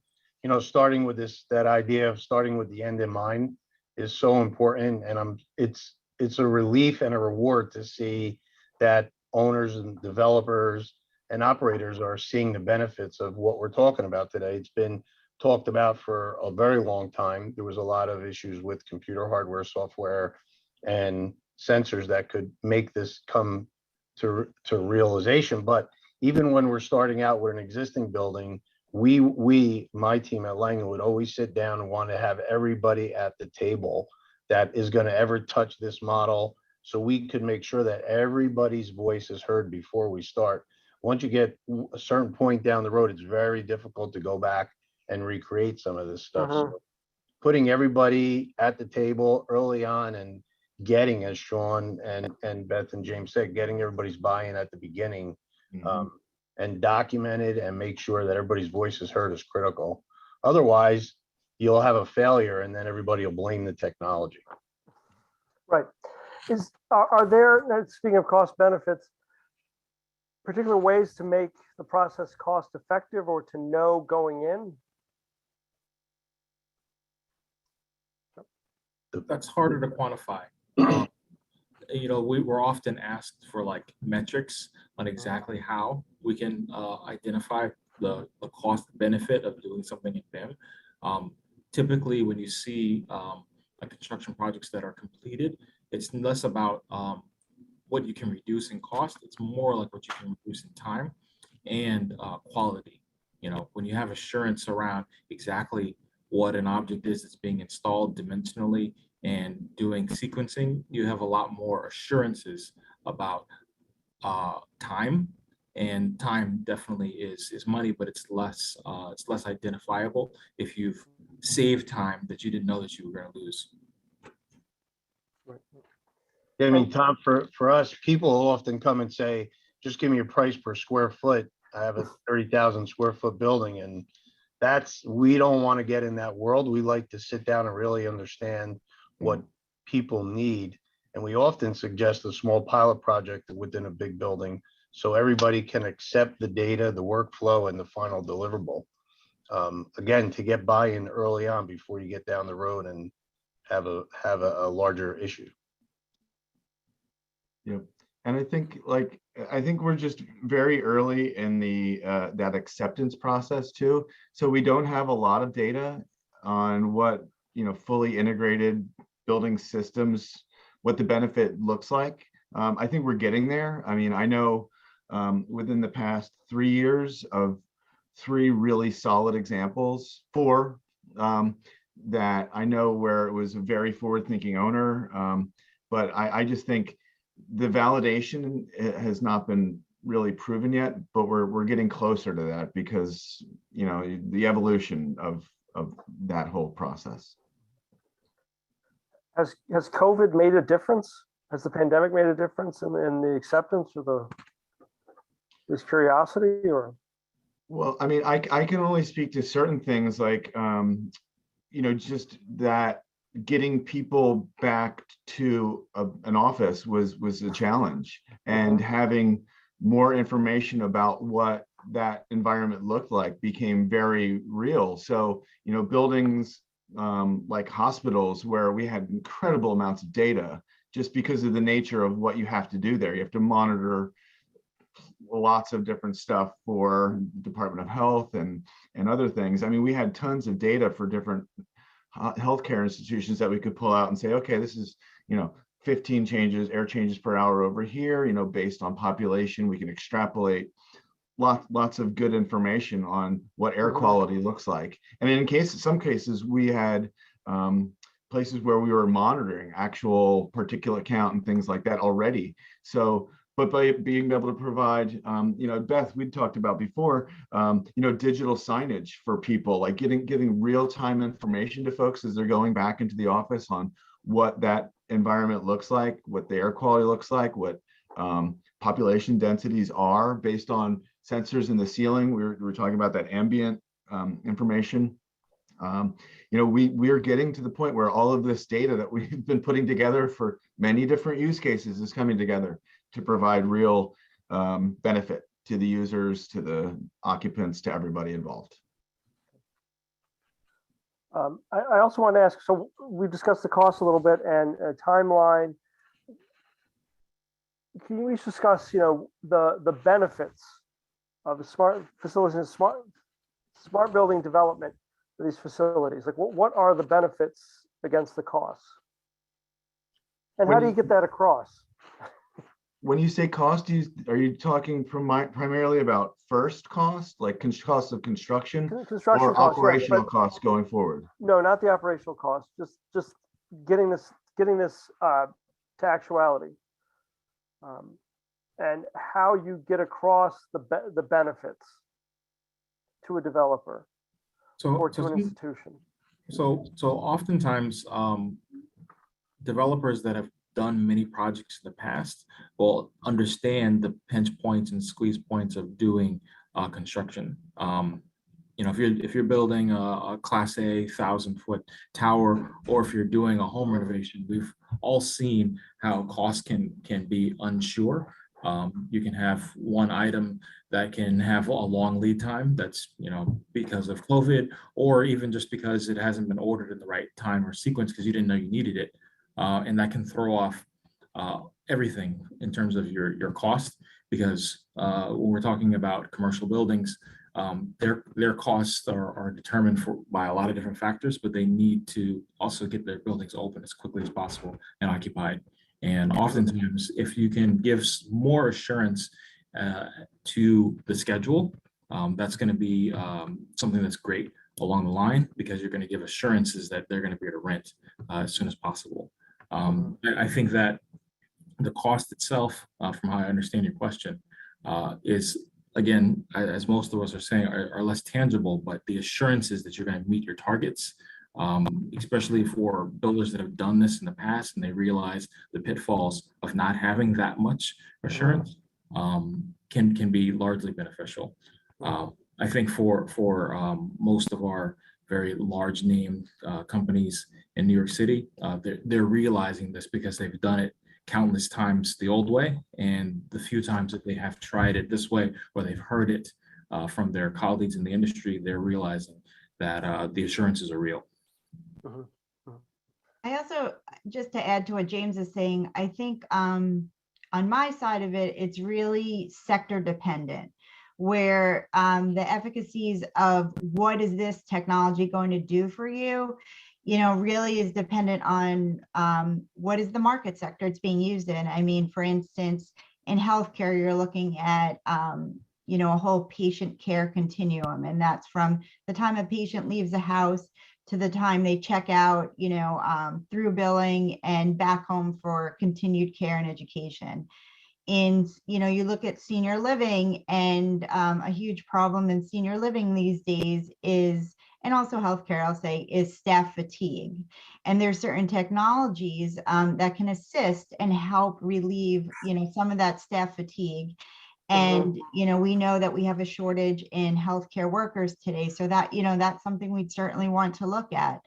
In life sciences, you know, where you're dealing with specimens and tracking certain things, like those are worth, you know, I'm not even going to put a price tag on it, but the loss or damage to something, you know, within life sciences, you know, could mean a whole lot. Yeah, I got a little one to add to that. I think there's a lot of unknown benefits that people have not yet even thought about. Like in healthcare, to me, I've always thought about like a JACO audit. How can you enable a BIM model or a smart building to help you through that audit process by the government? We've had a client come and ask us to document counter space because that's how they got grants. So there's a lot of downstream unknown uses or benefits to what we're talking about here today. Well, another one of those would be safety. You can implement more accurate safety planning if you understand the conditions during construction in 3 dimensions. You know, oftentimes we understand what the building is going to look like when it's complete, but if you've done a sequence model where you're understanding how the building is going to develop over time, you're going to see those pitfalls of unsafe spaces and how to mitigate them earlier. And I have 2 points to make. So I will say that we did do financial analysis on a recent completed project. This was in Nashville, Tennessee, major project, super block, downtown Nashville. Siemens provided building management, fire alarm, security, and the low voltage package. So all the network switchgear throughout the facility. And on a $12 million package for the initial fit out, we saved 8% by combining that. Basically, by combining project management costs, things like that, we were able to realize upfront benefit to the construction project by combining efforts. So there can be, if you do it the right way, if you bring people in early, there can be upfront benefits. But then just speaking to what James, Joseph, and Beth just talked about, you know, I think a lot of us have heard that 330-300 rule, where 3% is the upfront cost of construction for a building. 30% is the actual rents and utility costs of that building. 300% is the people. These buildings are built for people in the case, in many cases, and they are the majority of the cost. So whenever you can increase productivity, increase staff retention, you know, a lot of the stuff that Beth was talking about, that's when you can provide real true benefit to the owners. And I think more and more they're understanding that. We see a great, you know, Beth just said it again, we're seeing a lot of turnover in some of the senior folks that have been managing these facilities. If we can make their jobs easier, more productive, more efficient, I think that's the real benefit that we can provide, and we can educate the owners about. I think that's our benefit there.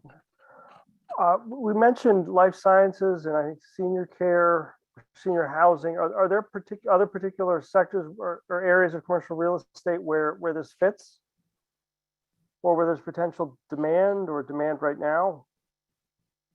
I mean, my perspective in this is all from the commercial office space. You know, that's the not necessarily the largest sector, but it is a humongous sector in most cities' buildings. And you know, we're talking about building a lot of square footage all at once, and we're building out all the systems and even down to the FF&E. We're going to be doing this in 3D, and again, you're gonna get assurances on cost because you know exactly what you're measuring out in 3-dimensional space. But also, if you take it to the next level and do sequencing, for how things are installed, you're going to be a lot more efficient, especially when you can say this to all the trades that are in on the site and show them the model, and you're getting trades that are used to using these models. They're going to have a lot more wealth of information, and particularly once you do these projects enough, like we have in New York City, the entire sector gets to know that this is the way we're doing business, and they get attuned to it, and it becomes a net positive for like the entire region.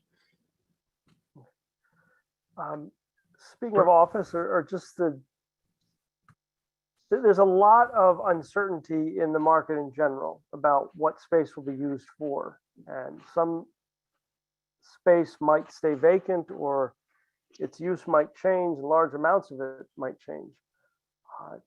Does that, does the fact there might be large amounts of vacant space in major markets play in at all to smart building technology, or the use of it, or the demand for it? The fact that we could see a lot of conversions or reuse, or? Well, I think that's a question from the owner's perspective. If they've put in like these smart systems, they can better manage empty space rather than heating and cooling this empty space. They understand, occupancy, that they understand, what their costs are for like energy loads. You can be smart about how you're implementing your facilities management when you have the correct data. Are there a way to like sort of future-proof some of these buildings too? So there's certain technologies or adaptations that you put in to ensure that they will meet demand down the road? I mean, it's hard to predict, but. Beth said it before, open APIs. Yeah, I mean, I could speak from the technology infrastructure side, which really is, there's so many new and smart building technologies that are out there, and many people aren't planning or don't have budgets for the full-blown package. So how do we look at the space as a whole where it's easy to deploy, whether it's like a rapid deployment or just deployment over time, some of these different systems? And my take on it is really being able to build in a flexible infrastructure, and that often requires ceiling space, which we know is at a premium. Building a flexible ceiling, whether it, some people like to call it digital ceilings, and looking at new technologies and new ways of using that space, being able to rapidly deploy or expand upon that space without pretty much being invasive to the, whether it's a healthcare institution with a patient or just the occupants in an office space. So looking at, I like to look at certain intermediary cable distribution devices, maybe technologies like fiber to the edge, where we might not know what's available today. The technologies on the horizon might not be available today, but tomorrow, when we're seeing things like 5G, Wi-Fi 7 and things like that, it becomes almost like a plug and play without disruption to the office space. Yeah, and I can say that we've seen lots of combinations of technologies. So whereas before you had a lighting control system that was doing its thing, and it was just strictly doing lighting, and it integrated with a building management system through some type of an API. Now we're seeing technologies like the digital ceiling, where essentially every light has a sensor, and that sensor is telling you lots of different things about occupancy, and allowing you to combine things like lighting control with even real-time location services, so that single system, that single payout now is combined in with multiple benefits that it's providing. So we're seeing a lot of, and because of that, it's a very seamless integration of the data. You can really do a lot more with it. So we're seeing a lot more of really close integrations of data. And forgive the layman question, but you both literally mean the ceiling space, the utilization of existing space or planned. Yes. Yes. And is there a way to up capacity, or do you have to drop the ceiling? What do you? I mean, or is it a matter of making it work as it is? Is that Well, luckily, lights have gone from these deep structures, requiring lots of space above that grid, to LEDs, where we're talking, the top of the grid is the top of the light. So in many cases, technology is helping to solve some of those problems. But then there's other technology applications like, the exposed ductwork in the case of JRM there, chilled beams, there's lots of other things that we can do to help to benefit those ceiling restrictions, but still giving the experience that you want in those spaces. And I think part of what Tom is trying to say here is that we have like an infrastructure issue. We're talking about like making sure that a building is adaptive. There's a lot of new technologies that are coming down the pike, like lighting over Ethernet, and PoE. That's like a game changer, because you can run lighting that doesn't necessarily need the dense electrical conduits that are running through most spaces. You're going to be running power, low voltage power over Ethernet, but that's also going to give you a lot more finality and control. You can control, your power usage, but you're also monitoring that power usage all in one smart fixtures. And all of that is about flexibility. So these spaces that were, a conference room now maybe becoming offices, or vice versa, or in healthcare, it was a cath lab, and now it's going to be a CAT scan or an MRI. I mean, by having the right infrastructure in place up front, it really gives you the flexibility to do what you are going to need to adapt to inevitably, if you have a good BIM model and all the information that we do up front. Right. And a lot of that flexibility really is going to be dependent on decentralizing in some ways some of the technology infrastructure, where, today we look at an IDF closet and maybe there's 1,000 cables going back to a single IDF closet, but there's other technologies out there and ways to distribute this where it's a little bit less taxing on space and what's going on in the ceiling. Because we look at healthcare, I mean, there's Sean was talking about air quality, there's a tremendous amount of ductwork in the ceilings. And when I tell someone I need this much space for a cable tray or multiple cable trays, then it's always a problem. So how are we going to look at new ways to decentralize that, to reduce what's going on in the ceilings? And really it's things like fiber, it's things like decentralizing the network in some ways, it's things like zone cabling rather than star configuration cabling. So again, there are other ways, less utilized methods out there of design, and you really just need to explore that with your engineers. And Joseph, you're Sir. the only surveyor on the panel. Can you talk about how that fits in this conversation? Well, again, I think I touched on it a little bit. When BIM first came out, the process was more of a design process, right? So again, you're starting with a clean sheet of paper and a concept, and it's pretty easy to draw floors flat and ceilings flat and walls perpendicular and plumb. But as a space became needed to be reused or readapted or reimagined, people needed to be able to document that. So that's a function of measuring. And what we do, the people that do scan to BIM services, there's a whole bunch of firms out there that do it. And those people realized early on that there was a whole market to capture these existing buildings to a higher level of accuracy that allow the design team to work in an existing condition BIM model. The space between the ceiling and the floor is always a premium. It's the hardest space for us to document, but it is really critical. One of the things I can just want to put out there is some of the firms like us have architects on board, MEP people on board. So our data becomes not just a tracing of what we see in our field data capture, but somebody that knows how to design it to make it as realistic as possible.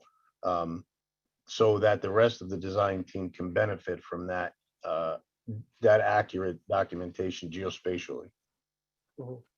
That's kind of how a surveyor can fit in this. And it's not just only, let me just say, well, it's not only just about the upfront documenting the space before the team gets in there, but often we're asked to come in and document as the construction's going on, to update these models that start off as a design model, then they go to a construction model. And then somebody wants an as-built model. Well, if the as-built model isn't correct and things got changed during construction and no one's updated that, then a lot of the systems that my fellow panelists are talking about could be affected by that. So that's an important part of the process. So one thing that we do here at JRM is that we use augmented reality to take the difference between, say, the Langen scan and our BIM model, and we can see how the systems overlay and develop over time. That's a really important tool that we use just so we can track construction progress. But at the end of the day, we end up with a model that's well aligned, but also can be very useful for facilities management, because you can literally put on goggles or walk through the space with a mobile device, and you can see the systems that are in the walls, and you can see the conditions that have changed over time. And this is where the future is going. Having, like I've said many times, more assurance as to what is actually in your property. I did want to ask about that, but I also want to ask about sustainability. But are there any other technologies out there, or particular apps, or companies, if you can name them, that are doing exciting or future or forward-looking processes right now? Or anything really cool on the horizon? So one thing that we use, the augmented reality software is called OpenSpace. We also use that in conjunction with our normal BIM coordination process, using Navisworks in the entire Autodesk suite. And there's various plugins that go on along the way. Another great one for using in coordination is Revisto. Revisto allows you to share that 3D model across all of your software, but when you're taking notes and you're saying that a change needs to be made from one trade to another, it's sent out to all of the people that are doing their models, and you can track it over time. So rather than everyone working in their own silo in their own office for their own companies, we're actually coordinating across this model, much like you would say a document in like Google Docs, where multiple people are in the same drawing or document at the same time. Anyone else want to talk about technology?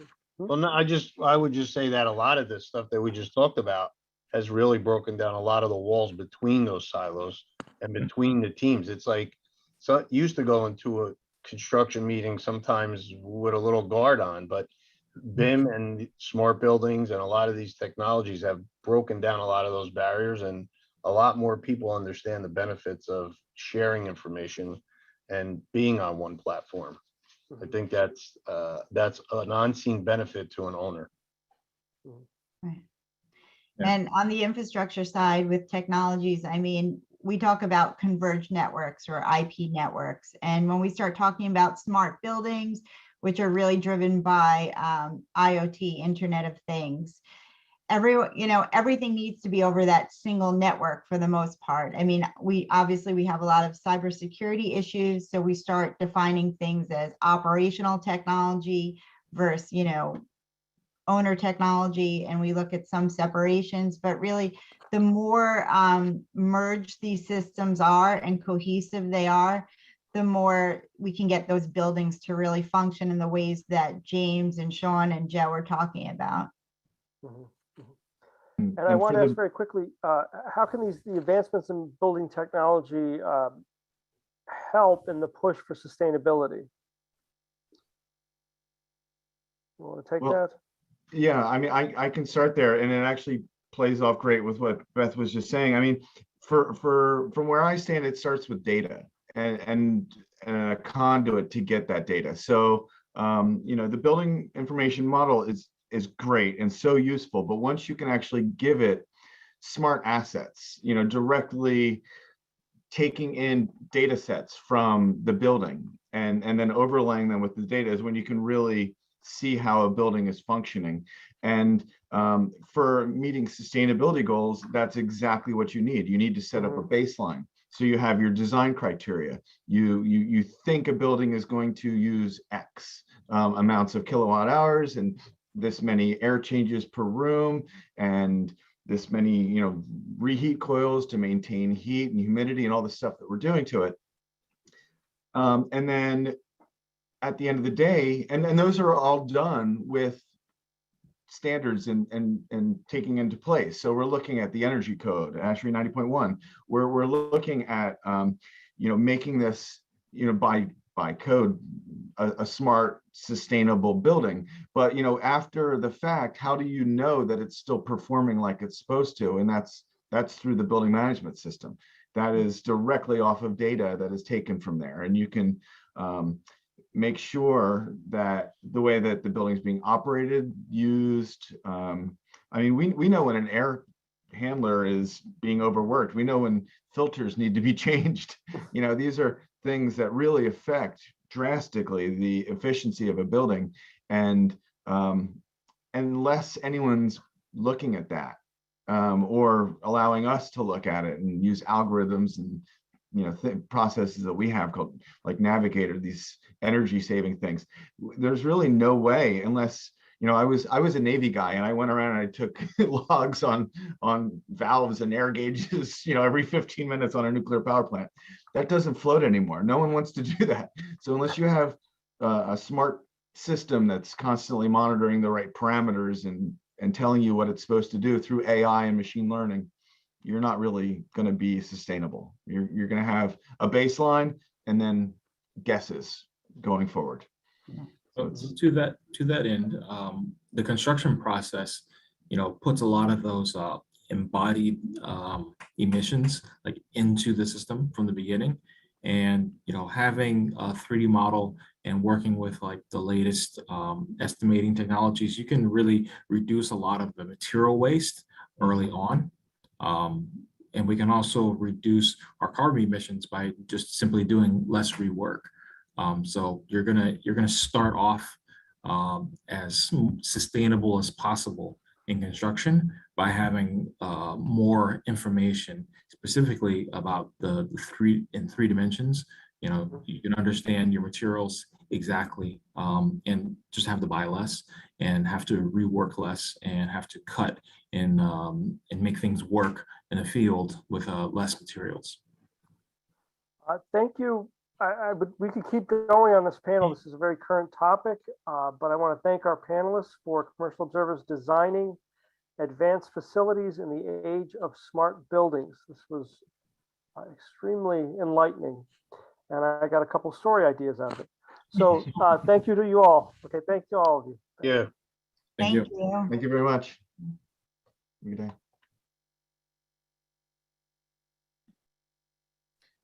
Okay, well, thank you again to our panelists. I'd like to now introduce our fireside chat concerning engineering today's smart buildings. Join me in welcoming James Brandt, Managing Principal, AMA Group, John Hester, Owner and Chief Consultant, Hester Consulting LLC, and Linda Warren, Associate Principal, AMA Group.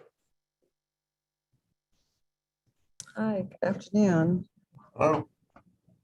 Thanks for joining us today. I'm Linda Warren, Associate Principal at AMA Group. I'm a mechanical engineer by trade and a licensed professional engineer and the lead accredited professional. I have 25 years experience as a consulting engineer, designing and managing projects. Today, Jim Brandt and I from AMA Group will chat with John Hester, past project owner and current consultant, to discuss successful smart building solutions. The integrated approach and team of stakeholders include project owners, designers, builders, subcontractors, manufacturers, aligned to share data. Jim? Hello, thanks, Linda. My name is Jim Brandt, AMA Group. I've been with AMA Group about 20 years, and I come from a mechanical engineering background and managing projects. Many of the projects have been in the media world with the NBC, CBSs of the world, and Warner Media being one of them. Also corporate headquarters, Unilever, NRG, and now we have a project happening with WWE for their headquarters in Stamford, Connecticut. And that is a project in which I'm working closely with John Hester. So John, if you want to introduce yourself. Hi, thanks, Jim. Good afternoon, everybody.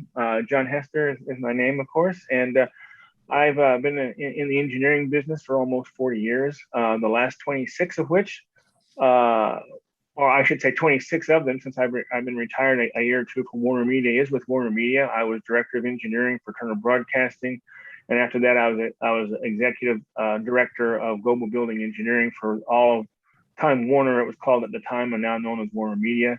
In that role, we built our new headquarters in Manhattan, Hudson Yards, where we deploy what is many still consider the largest smart building project ever done, hundreds of thousands of points that we integrated over a dozen plus platforms. Right now I'm working with Jim and his team on other projects, smart building, and I appreciate the opportunity to speak with you all. Thank you. So Jim, as a mechanical engineer and building design professional, how do you approach using new technologies to design smart and efficient buildings? And John, what do you see as the key goals from the building operator's point of view? So as engineers, we have a hand in planning not just the infrastructure, but also looking at the building comfort systems for workplace controls. So really we're touching the environment that the occupants will be living in and interacting with. We're not always in the same design sessions as an interior designer or an architect. We don't always get to know the actual end user. We're more likely paired up with the building owner or the real estate facilities staff, and we help them with making those decisions. So when we talk about using new technologies to design either a smart building, an efficient building, it's really the convergence of a lot of different technologies together. Control platforms have really gotten a lot more sophisticated. Most of the players out there have a really robust system of controls. And what we look for is if things like lighting controls, HVAC controls, and other systems, if they can have a common platform, like a BACnet IP platform, there's really a lot of more information that we can pull from the individual systems. And one of our goals is to help manage the operator needs and also make sure they're not overwhelmed with data. And we want to make these systems work correctly and have a useful afterlife after our design is implemented.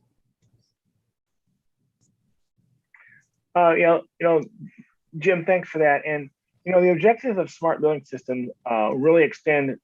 I would say include the operator's needs to include improvement, but extend past the operator's needs as well. And that's something we all need to consider.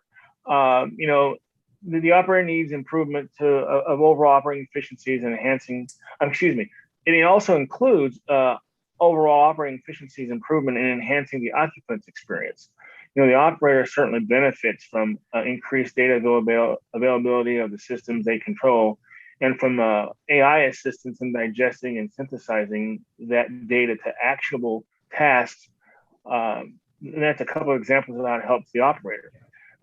This results in faster troubleshooting and more precise preventative maintenance actions that reduces failures. Energy savings, increased life of the capital investments of equipment, and more efficient deployment of manpower improve operating efficiencies, making the financial folks happy. Those are the people you ultimately have to please when it comes to justifying a smart building system. Also, improved response times, more individual control of their environment, and smart and easy access to building amenities improve the daily life of the occupant. So the user experience also benefits. And those are some of the main objectives that we all need to consider when we're deploying a smart building system.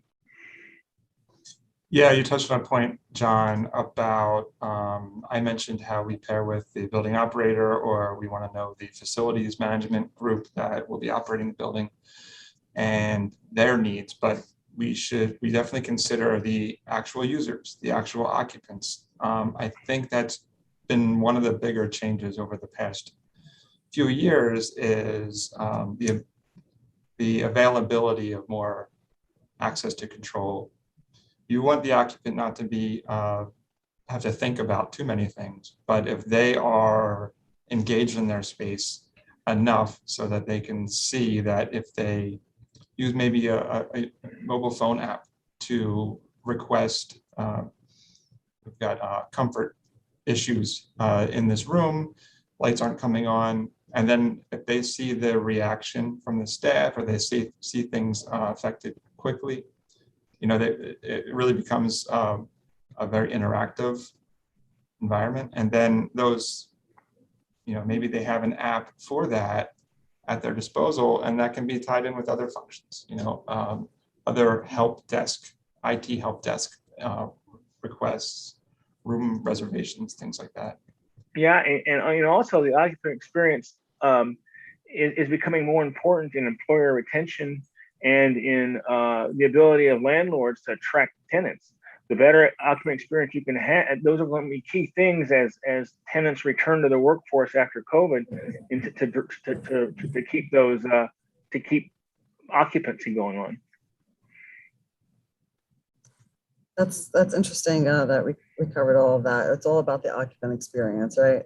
And Jim, how can the engineer and building operator be sure that the building operation will be effective and efficient?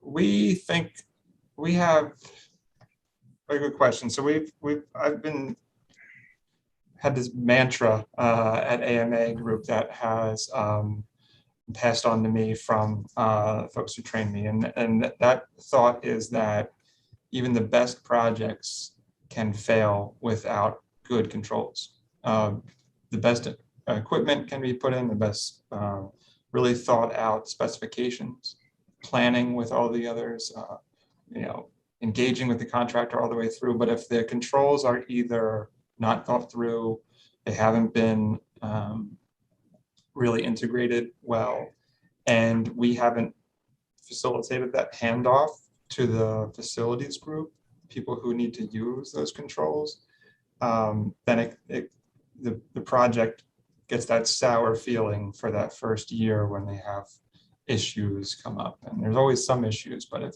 you can be on top of that, anticipate it, and really put that thought into the controls, whether it's HVAC, whether it's lighting, we see that that's how we can make sure a building is effective, is efficient. You know, there's so many systems that have gotten better over the years. It may have been an expensive option before, and now they're really readily available.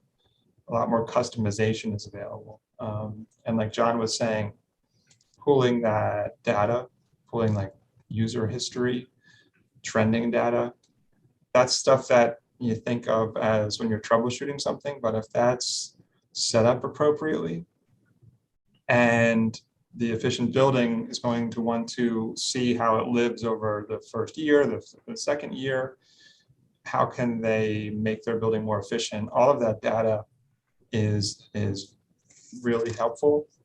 And I think we want to make sure it's not overwhelming. It's, you know, you kind of come in with a goal of what you want to do, how you want to sort of check on the performance of your building, with some milestones. I think we've learned that that's one of the best ways to make sure the building is actually operating efficiently. You know, Jim, I want to add that you know, you talk about digesting all that data and all the technical stuff the operator needs to work with. You know, it's important for the building managers to decide what role they want their staff to play in the smart building operation and what they want to contract out, because the skills needed to operate smart buildings and smart building technology are different than that of a traditional building. You know, technology savvy facilities personnel are needed to make sure that they understand the data they're looking at, that they that the systems are properly integrated, that the appropriate data is being shared, as you mentioned, and delivering it to the operating team in a way that's digestible and creates actionable tasks. Partnerships with the IT department is important, and being able to speak their language is all necessary in today's smart building environment. Third-party support, is often the choice made by building owners as they deploy a smart building system, because you have the expertise, you have more expertise. It's usually the third party is often the actual installer. They have a service arm that can provide you long-term service. And training your own personnel, it can take time, and the learning curve can be difficult and possibly expensive. Right. You just touched on something that is also a lesson learned more recently is, the facility staff traditionally would have been the person who gets their hands dirty. They know how to flip a breaker that tripped. They know how to access certain parts of the building to troubleshoot. They can look at an air conditioning unit and kick it if it hasn't started, or find out if the filter rack is needs addressing. Now they really have to be more IT savvy, and I think that can't be has to be stressed that it's not just that mechanic. It's someone who maybe has the background to manage all these systems. John, Yeah, I do you agree. recall at Warner Media if the leadership was willing to invest in staff training to facilitate transitions to advanced technologies? We did do some training, but we really opted to go with the third party. We hired, when we deployed the smart building system in Hudson Yards, a couple of years actually before it was done, we already started discussions with the master systems integrator, the company that deployed the smart building system, to a long-term contract that included managing the smart building system, keeping up to date the graphics from the unified user interface, and helping us digest the rules and the data that came out of the fault detection diagnostic system.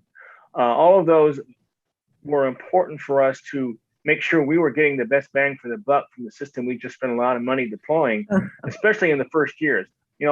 I retired from Warner Media in 2019. At the end of 2019, the system went online at the beginning of 2019. And the reason I'm saying that is I think the plan was, maybe eventually for our team to take over, but we certainly needed in the first 2 or 3 years to get that assistance from the third party. And I right now, I don't know where we are with that. I haven't been in touch with them for a little while, but I would imagine that the teams are starting to become more comfortable with it, and perhaps they're scaling back that third party usage. But you need that expertise from the very beginning, or else you might be lost from all the new type of technology you're dealing with right off the bat. Right. That's interesting that you brought in the third party. I think everybody needs a trainer at the beginning of any exercise that's new to them.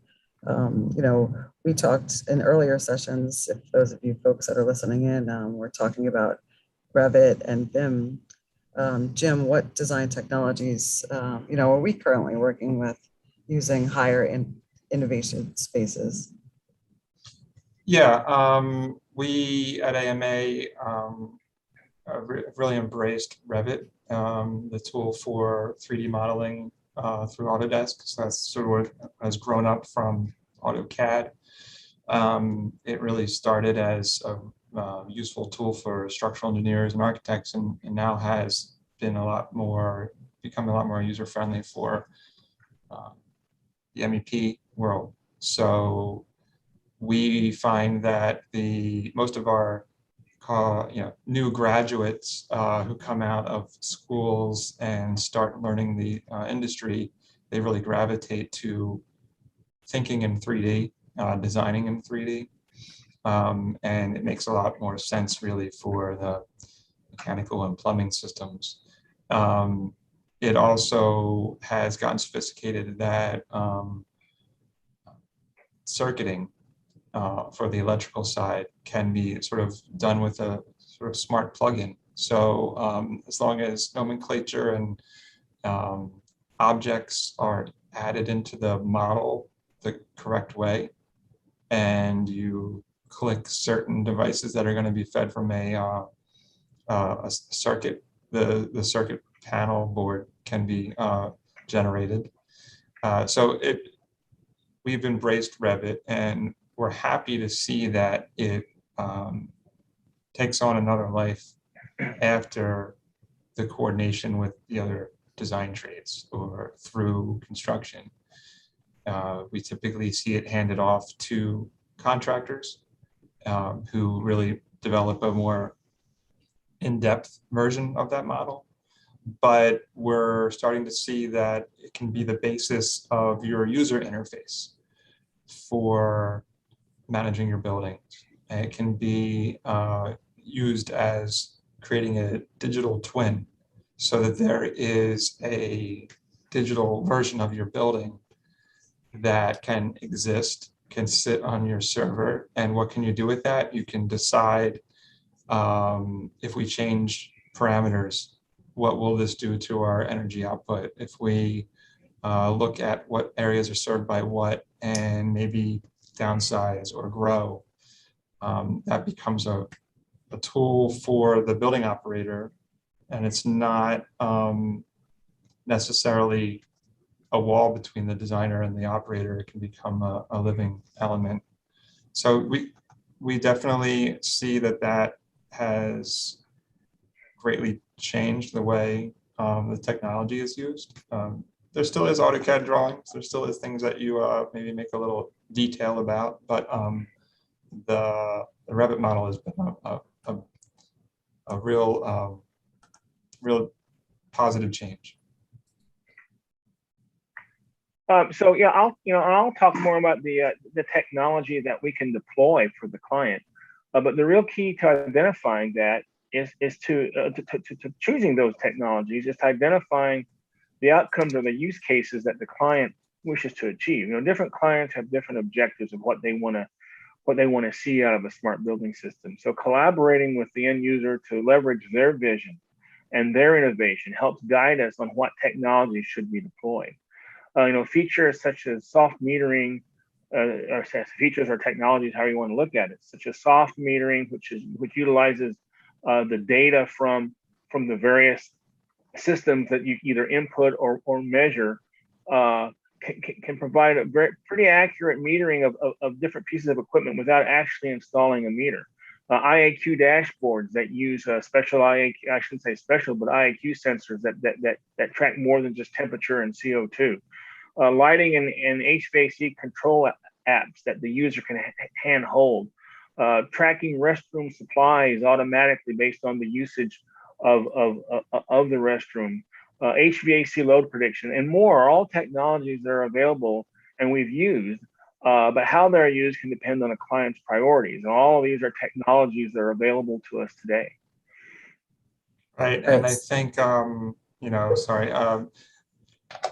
developing those use cases like you described, John, one thing that we like to keep in mind is what can we build into the future? Because it may not be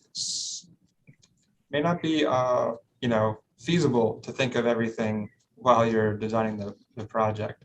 But if there are decisions made early that put the infrastructure in place for maybe asset tracking or tracking uses of spaces or even people counting, that data can be there and you can do a lot more with it if you want to deploy it differently in the future, right? So I go back to making sure users aren't overwhelmed, but building into, what else can they do with this information? So we find that BIM and Navisworks creates tools for collaboration, accurate record keeping, generating life cycle data that could be useful as we move forward in projects. John, beyond performance and efficiencies, how has designing and being part of smart buildings impacted other areas like sustainability? The improved quality and ease of deployment and functionality of sensors, and combined with dedicated platforms has greatly improved what can be monitored and controlled, including sustainability features. Now, I mentioned IAQ sensors before, that they can incorporate multiple sensing capabilities, not just temperature and CO2, but VOCs and other items that you may want to track as far as energy quality. Occupancy sensors that can also function as light intensity sensors or even temperature sensors and so on can all inform different platforms that are dedicated to sustainability use cases, whether those be energy or or even well type applications for IAQ. All of those now can be used to really inform different objectives like sustainability in a much more timely and effective way. Good. I think we're getting close to our time. And I know we've discussed the integration of smart building design and how it influences operating efficiencies, creates energy savings, reduces unexpected failures, effectively tracks trends, and improves occupant experience. We're glad you were all able to join us today, and we look forward to further discussions. Please reach out with any questions as the need arises, and we certainly appreciate your time today. Thank you. Thank you. Thank you to our participants in the fireside chat. And next up, as we move through the day, we are going to have our panel on design build, the fastest growing project delivery method, which will be moderated by Robert Brewer, partner, architecture, and engineering practice leader at Grassi Advisors and Accountants. Please welcome our panelists, Michael Bowden, Associate KPFF Consulting Engineers, Michael Calapetro, CEO and co-founder SmartApp, Chris Lanzazera, Vice President, Suffolk Illuminate in Suffolk, Christopher Mills, President, Plaza Construction, and Calvin Torres, Director of Virtual Design and Construction, Lendlease. Thank you. Thank you, Phil. As Phil mentioned, my name is Robert Brewer. I'm a partner at Grassi Advisors and Accountants. For those who don't know, Grassi is a full-service business advisory, tax, and accounting firm with a whole team dedicated to serving the needs of construction A&E firms, help our clients make confident decisions about their businesses, even in these trying times. Let's turn to the attention to the topic, which is design build. Now, why are we talking about design build? And is it really the fastest growing project delivery method? The Design Build Institute of America is saying that and has some research to prove it. So we're going to go through that now. And the reason why we're talking about it is that in these times, we need to find ways to deliver projects timely and within budget so all members of the team benefit. So if we analyze it from the start, traditional delivery methods, design, bid, build, or CM at risk, the owner of the project has separate contracts with the designers and the contractors. One potential common problem with that is that it can create an adversarial relationship right off the bat. In design build, the owner contracts with a single point of responsibility, and the designers and contractors work as a team. Potential positive there is that there's more problem solving, less blame game among the designers and the contractors. It seems like progressive design build is the future. And that is where, in the earliest stages of project development, the design build team works with the owner, and they're chosen based on their qualifications, not on a design package as of yet. It's more collaborative, the design is more complete, and the budget is put together as a team. Some research, according to the DBIA, nearly half of the nation's projects are delivered using the design build delivery method right now.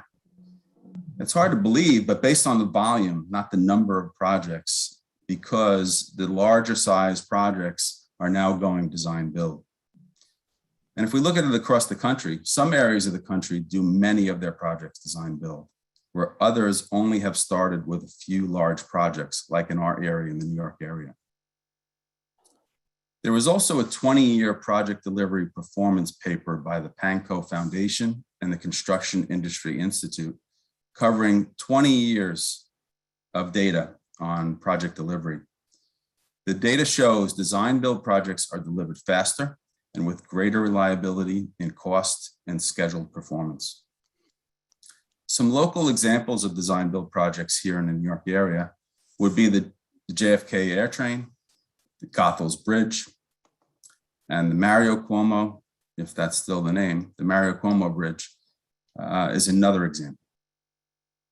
So today we are very fortunate to have representatives on our panel from the design, construction, and technologies industries to help us learn more about design build and its growth as a project delivery method. We have two Michaels, two Christophers, and a Calvin. So we're going to start with the first Christopher Lanzasera from Suffolk Construction. Chris, the first big question would be, why design build? What accounts for design build's increasing popularity? Well, thanks, Robert. And I think you highlighted a little bit about some of the advantages of design build itself. But I think overall, when you look at the way that construction and design and the overall project life cycle has been handled historically, it's a highly fragmented process, right? Where we really aren't able to leverage the knowledge that the builder brings during design and vice versa. And as a consequence of that, we end up with design solutions that for all of the best intents may not be as constructible or as efficient in the way that they are executed as ultimately could be the case. And the result of that invariably is frustration during the project build out. And when we've looked here, and my group is actually a design build vertical, so we're a group of design professionals within the Suffolk Corporation.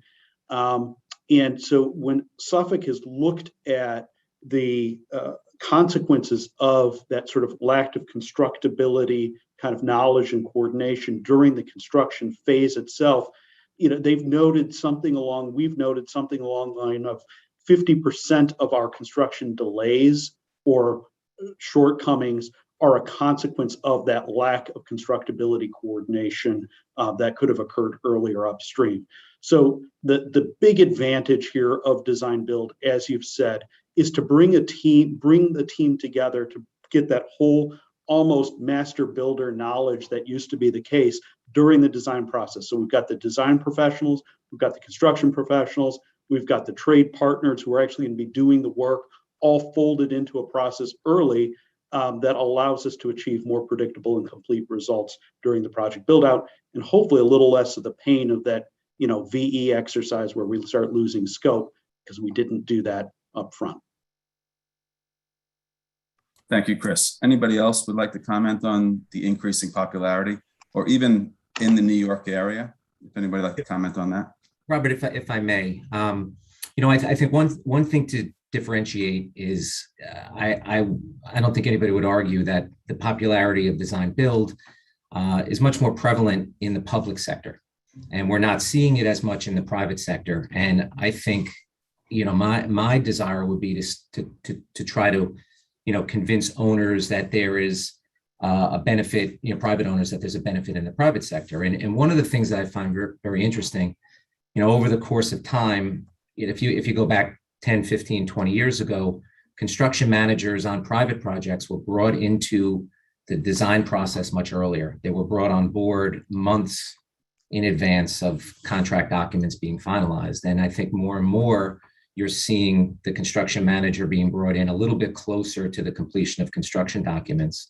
And frankly, we can't do our thing. We can't provide our craft and provide the value to the owner. So, I agree. The closer that we can come to going back to the more collaborative world, and the other Chris used the phrase master builder, I think that captures it. I mean, that's the world I think the construction professionals and the design professionals want to get back to, where we can really roll our sleeves up and work collaboratively as a team and drive value for an owner.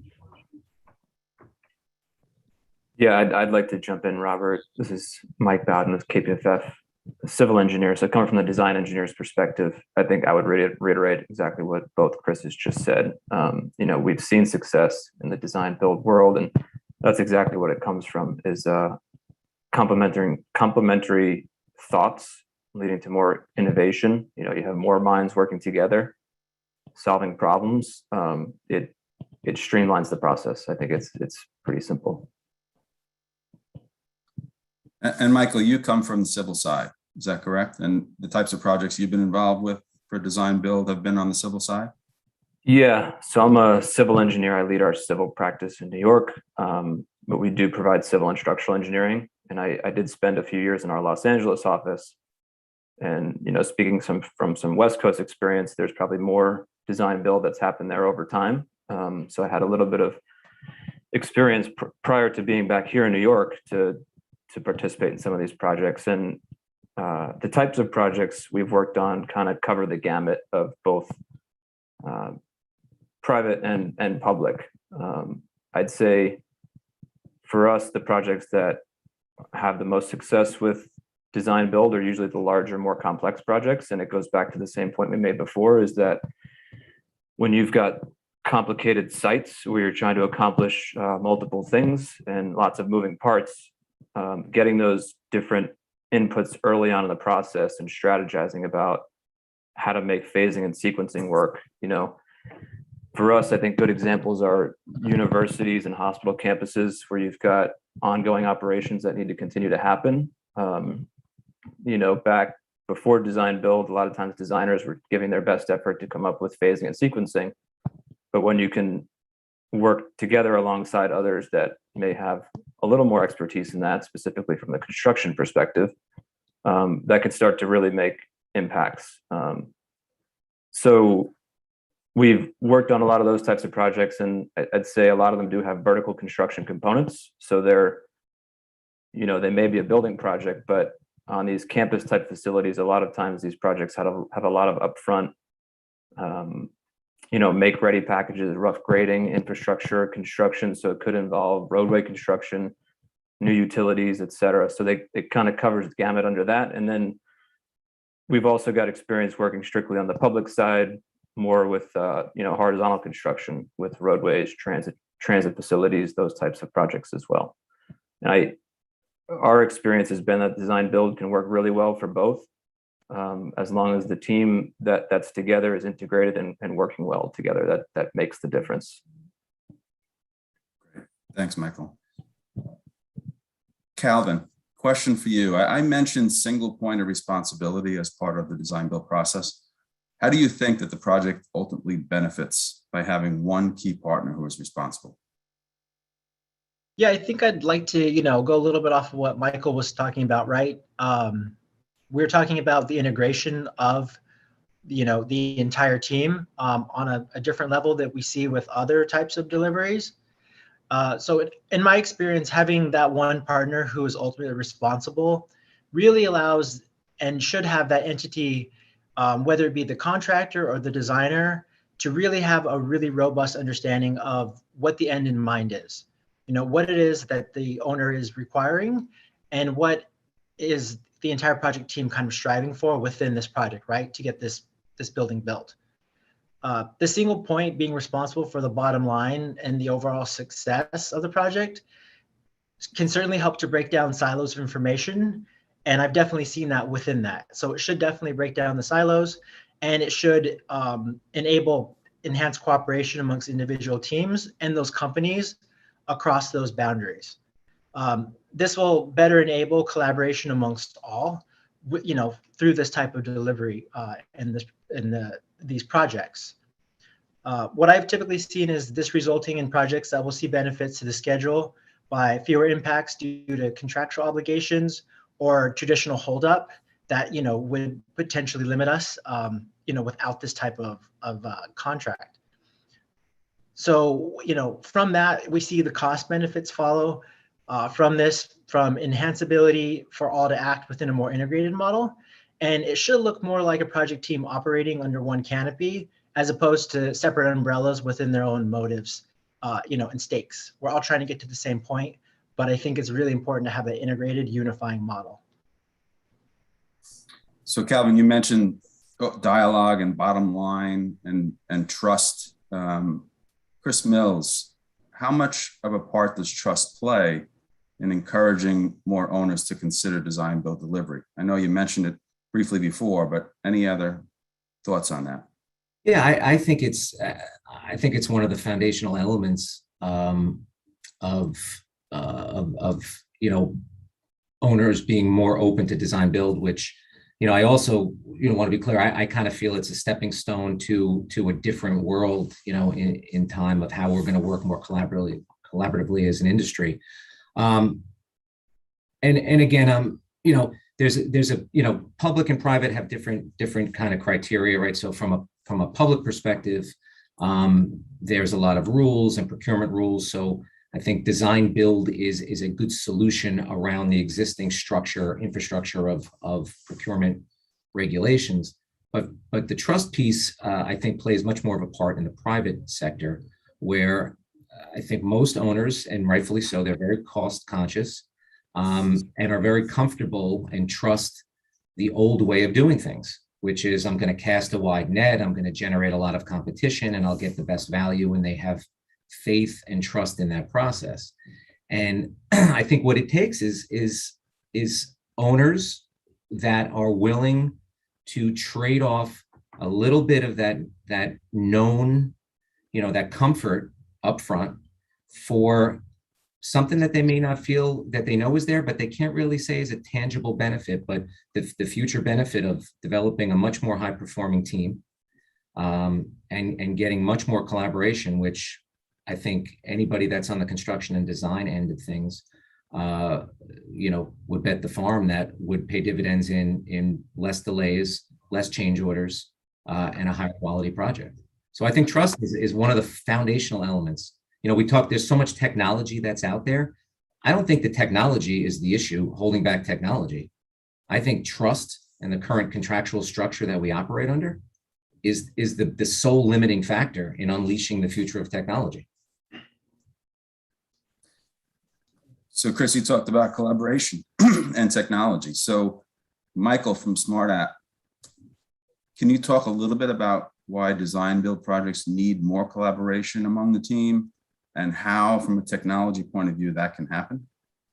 Sure, thanks, Robert. To kind of pick up on Chris's point, I think it's not technology. I think design build creates a unique opportunity by the premise that the owner's entrusting a single accountable source to handle design and build. I think what we see when we compare design build and the use of technology, or the opportunity to use technology, what's unique is if you compare it to its alternative models, whether it's CM at risk or your traditional design build bid, those tend to have a lot of fractured points of accountability, which inevitably means they rely on disparate systems. So the challenge always is not the technology, but how you organize and apply the technology. So first and foremost, what I think design build allows projects to do, at least as we see it as a software hardware provider, that automates everything from the design through the turnover phase, is a unique opportunity that, in theory, the reason the owner's embracing design build is that single point of accountability can also create a single point of system of record that is designed from the beginning to encapsulate the entire life cycle, from design through construction and turnover, which would benefit the owner. The advantage of design build is with that single source of accountability, you can create what the standard system is going to be. So there isn't a central project portal, which is common, right? Technology today, we all want to centralize and share our BIM models and our design files. But often as they shift to pre-construction and construction, a different set of companies comes in a traditional design build bid model, which has different systems. So the information doesn't usually flow. So the opportunity with design build is that single point of accountability can put in a strategy from the get-go that allows technology to underpin the centralization of the information, to organize the trade flow and the sequencing so that schedules and assignment of work can happen very seamless. The updates can come back in one central system. So I think it creates an opportunity where the technologies themselves, which truthfully the ones I'm going to highlight are applicable to all project delivery or contract styles, whether it's CM at risk or design build bid, or even some of the integrated project delivery models that we're seeing that sort of build on the principle of design build. But I think where design build can benefit from technology is, one, a central portal that's designed to house the information from design through construction that allows that entire ecosystem of users to be connected from day one. So the design folks and the construction folks have access to the information, can collaborate and share. When we talk about collaboration, obviously in a post-COVID world, we all know that even not being in the same room doesn't mean that we cannot communicate seamlessly through audio, video, live communication mechanisms. Those should extend to the job site, so that as folks that are on the construction and the build phase of the project, they have the ability to connect and communicate back with the folks that were instrumental in the design side to reduce the friction. Again, what design build as a contract type and theoretically should allow is for where there's traditionally friction. If you take a simple process like an RFI, for example, in a design build bid process, right? If trade's got an RFI and he's going to raise it up to the GC, who then is going to try to throw it back over the wall to get some input from design. Design is going to throw an answer back over to the GC, who then is the point of record to disseminate that down to the trade. In a design build model, all those walls are eliminated. So you can have collaboration. I had an old super tell me, the best RFI is the one you can avoid, for example.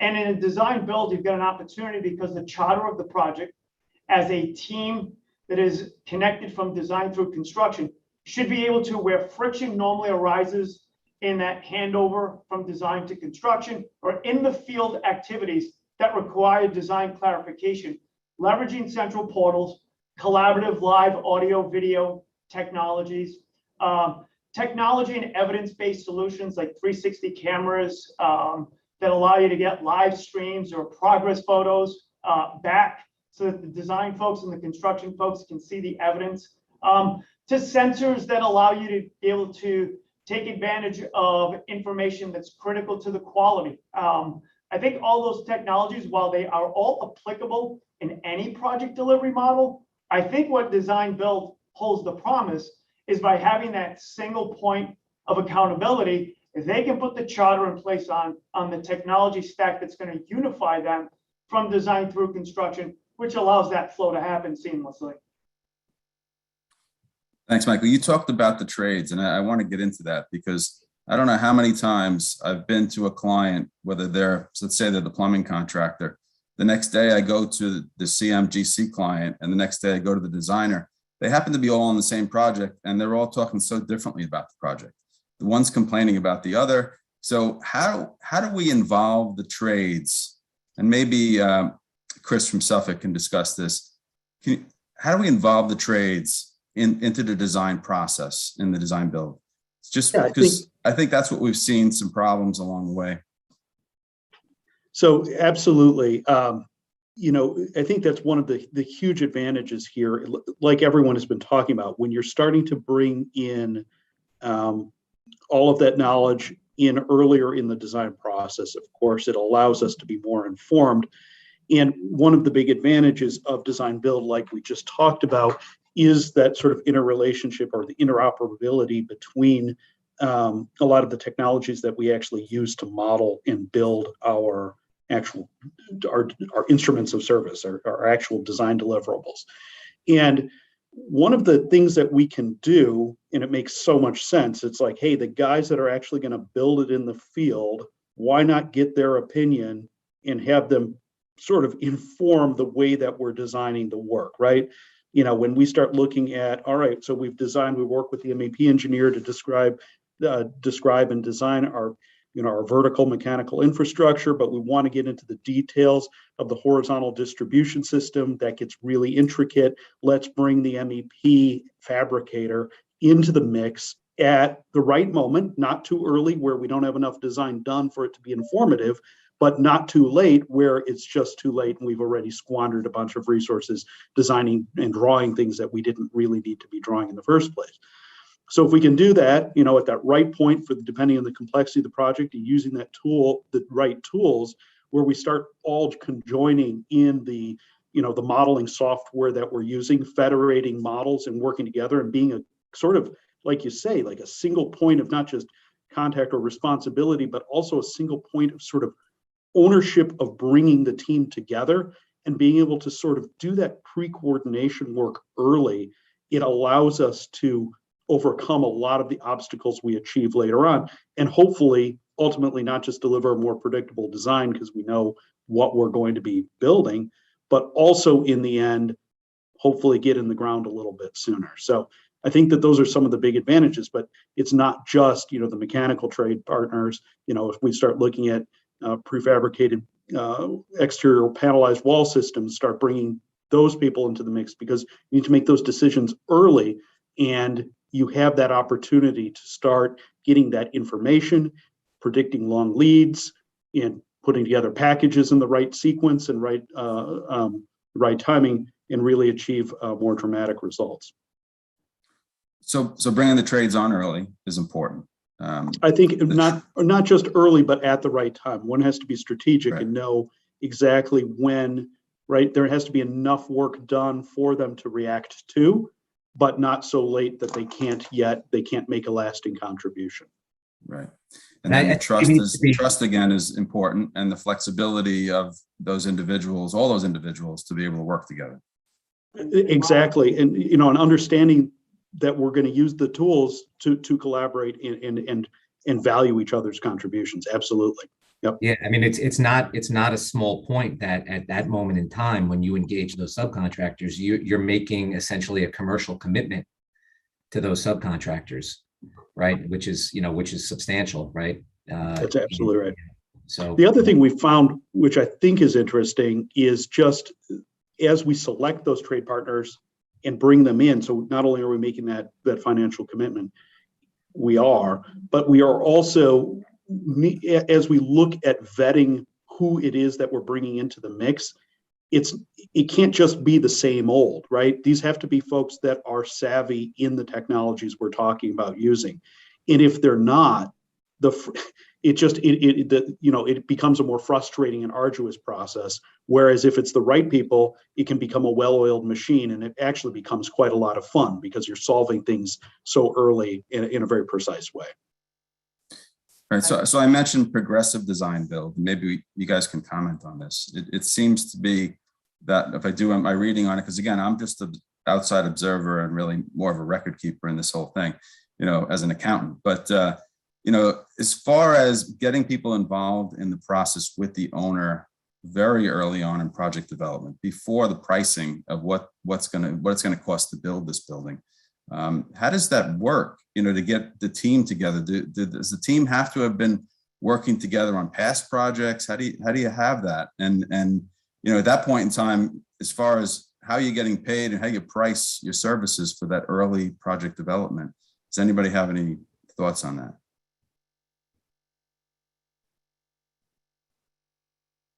I can share. I can share a little bit from the design perspective. I mean, we've worked on some progressive design build projects, mainly in the Pacific Northwest. I've maybe been involved kind of tangentially, but not individually. But I think the difference is, from our perspective, those teams are put together, and you mentioned it, Robert, early on, based on quals, not based on fees. And I think the competitive advantage there is previous relationships is important, because if you've worked together, you're going to work together well. I think what we've seen is if we're getting pulled into a project like that, maybe with an owner that knows us, they know a contractor as well, there's some introductions made, there's some tie to that connection relationship, which is going to benefit the project generally. But I think what it comes down to is a lot of it is focused on qualifications. And when you look at a firm that's established and has done these types of projects with, whether it be a particular partner or another, the process and the way that the overall project is going to go. So I think that's the difference from an engineering perspective, as compared to design build, where there might be some scoping documents or something that was put together that you're using as a guide, and coming up with a fee. Gotcha. Well, Michael, just as we're talking about that with the design side, what about design conflicts? You know, I know it happens during projects, obviously, and maybe with everybody using a BIM model, maybe that's an answer. But how do you? There's many designers, you know, on a project. Are they all involved in the design build team, or how do you deal with coordinating all the designers and potential design conflicts? Yeah, it's a good question. So I can, you know, to me, I think again, I'm kind of reiterating the same point, but it's an important one, is collaboration and integration. So, you know, I'm a civil engineer, so we're covering the civil engineering scope, but we kind of approach projects differently from just the way that we work, a more collaborative approach. And I think what comes along with technology is that you're able to speed up some of this coordination and transfer of information, and you can involve more parties more easily, which I think Michael was getting at before with some of the technology use, which is kind of a really good pair with the design build approach of being an integrated team. So I could talk from a civil engineering standpoint. You know, everything we're doing is being modeled using Civil 3D, which is an Autodesk program.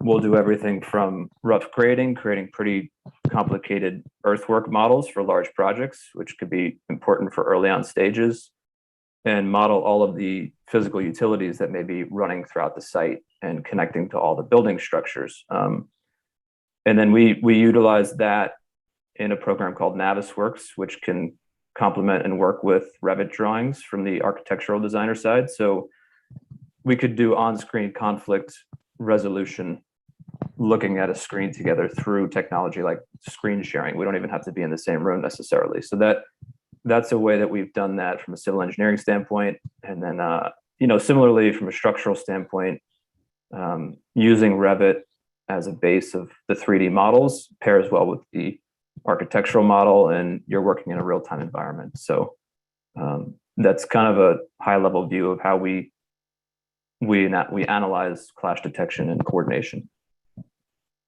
Great. Michael C., just timely data. The model is one thing potentially, but what's the importance of really real-time data within a design build, and how to get everybody on the same page with how the project is progressing? I think Mike highlighted a lot of things that are the technologies that really help in the design phase, and then we forget that the majority of the project is going to be in a construction phase, which happens at a job site, which happens with folks that are multiple trades that are coming in and need to be organized to work together. What we find is embracing things like digital pull planning, lean or agile construction, where the trades are involved in those 2-week look aheads, are identifying the task, the sequence, and the relationship they're buying in. When that work is dispatched and you are able to verify in the field using mobile technology to get real-time updates from the trades that are performing, the supers that are on the job that are verifying the quality as soon as the work gets done, not only creates the real-time visibility that you need day-to-day at the job site, it also creates the real-time visibility for the back office to understand where the real progress is, where the real issues are that they're running into in the field, and where they can connect the design folks in real time. In the traditional process of design, build, bid, often it's a high-level CPM schedule that the owner is buying into, and then what's happening at the job site is sort of in a wall behind in another place, and the owner is getting his monthly updates. In reality, with today's technology, creating a trade flow that sequences live and in real time, where it can be done with digital pull planning, for example, with 2-week look aheads, where the trades are involved, that creates accountability on their part to perform those tasks. But mobile is a great medium to get updates, and then be able to have that automatically ripple up into percent of progress that can overlay on top of your BIM models, on top of your 2D drawings, so you can visualize the progress. The key to that data, ultimately from the owner. Remember, this all starts with the owner believing in a theory of design build, which is, this single point of accountability should make this a better experience for them throughout the whole process, not just in the beginning, but through the whole construction process. And getting updates and confidence that their project is on time, on schedule, is critical. And automating those updates from the field to go travel back to the back office also allows the folks that are customer facing with the owner to present true progress visibility at a detail level that makes them comfortable that the mechanism they chose was the right one, because it is ultimately manifesting those artifacts from a data perspective that allows them to stay connected to that project at any given point. That's great, Michael. Any other comments from the other panelists on that topic? Robert, can I be presumptuous to ask a question of my fellow panelists? Because we keep talking about something that I think we're talking around as an industry, not necessarily on this panel, but you know, as much as, and maybe what I'm going to ask is also transcending design build and design bid build, right?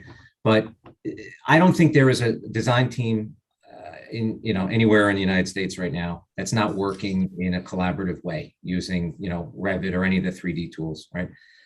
Yet I would venture to guess that the number of construction companies that get a set of contract data, right, or get access to the model as an actual contract tool is probably almost insignificant.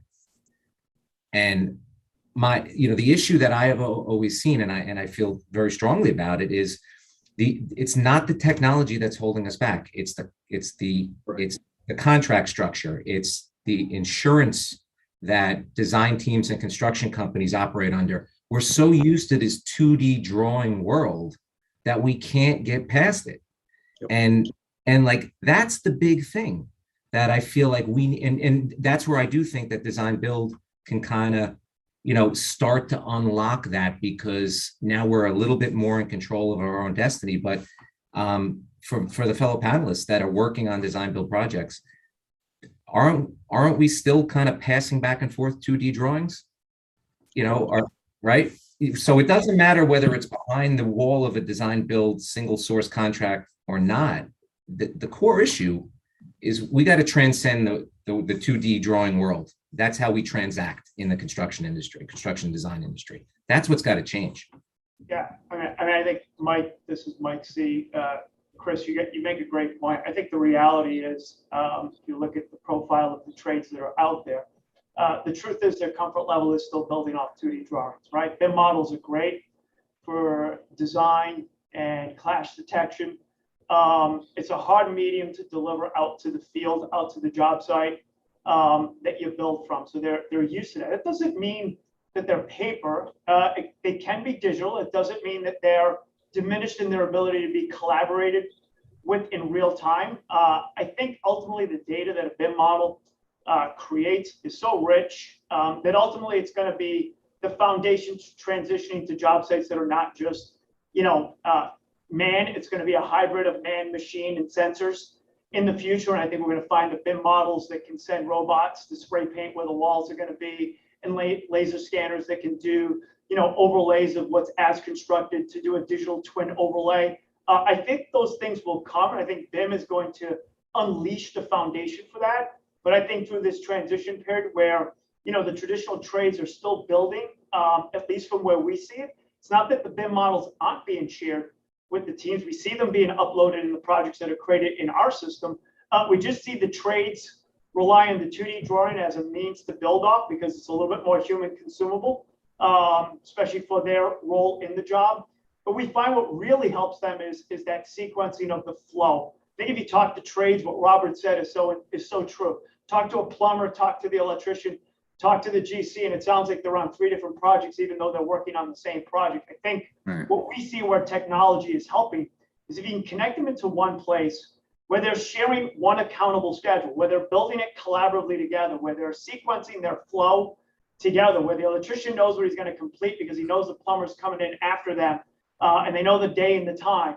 And having those updates verify that, I think, is where you can create an efficient delivery structure out in the field that works, you know, in any of the contract or project delivery types. But I think design build holds a key with a single source of accountability to sort of implement and control the adoption, which is often the challenge with technology. You show up at a job site, everybody brings a different set of experiences and different set of tools that they're familiar with as technology. And the challenge is everybody's using a bunch of disparate point solutions. And, you know, in a design build bid, it's kind of hard to have a single party sort of create the overarching, methodology. And I think design build, at least from what we've seen, allows the theory of that single point of accountability to the owner to also sort of, permeate down so that the folks that are involved in design build and the trades, remain connected through that whole process. But I don't disagree with you that at the end of the day, we do ultimately see it still a tremendous amount of 2D drawings that at least the trades rely and in the construction phase of the project. Yeah. Couldn't agree more. I would say, Chris, to your point, there's been a reliance on 2D, and I think we're looking at 2D. I'm thinking about it in terms of drawings and sheets of paper or PDFs or whatever that are emailed back and forth that are still retained by the ownership, or responsibility is still retained by the author of those documents. And therefore, the idea of getting in under the hood of someone else's model and being able to constructively work on the same model together poses a whole series of challenges that are not technical necessarily, but really are legal. Yeah. And, until we can really get you started the conversation with trust, almost even beyond trust, a framework where we have the ability to have a no-fault culture of some form or another. It's simply a huge challenge in undertaking to get that level of collaboration. But that is the secret sauce, is to be able to do that, and then to be able to get something that is produced well by all of the team up front that we feel is actually coordinated, has the right insights, then get that to the field so that they can trust the validity of that, can have confidence in it as a 3D tool, and therefore use it, be trained up to feel confident in it. We find that that's a challenge, is just a lack of trust in the field of the tools that we've provided, because so often there's coordination issues and all of those sort of things. So if we can start extending the accuracy, predictability, completeness of the design documents through that project lifecycle, that's where it's at. But until we can actually work in the same space and do that together, it's a real challenge. And design build offers us a window into how that can happen, and that's why it's so exciting and seems like the way of the future. Yeah. So you just think of it this way. I mean, just to kind of, we don't have to continue this conversation too much longer, but, I look at it as, how can we get to contract data, right? So you could query, it's not just the 3D aspect of it, right? It's that you can rely on that data, you can query it. You don't have to answer this, Chris, but as a vertical inside Suffolk, right? If you're working on a project, when you hand over your design to the construction vertical side, do they have estimators doing quantity surveying, highlighting drawings electronically? Right. Right. Right. Exactly. They may, you don't have to answer. They may not, but you can't tell me that they couldn't hit a button if that model was accurate and tell you exactly how many windows were in that project. That's exactly right. And that's the beauty of where this industry is going, and where the potential we certainly see. And I can tell you that as a company, knowing that, we are focused on solving those problems. We are focused on building tools that, as we model, tie into our estimating platforms, right? Because that's the advantage. That's the promise. That's nirvana. That's nirvana. That's exactly what it is. And that allows you not just to get an answer to the question sooner, but it allows you to basically choose your systems in real time, make the right, most informed decisions. As you're doing the design work, we can evaluate which systems we should be using based on cost, constructability, all that data in real time, and move quickly. Yep. Wow.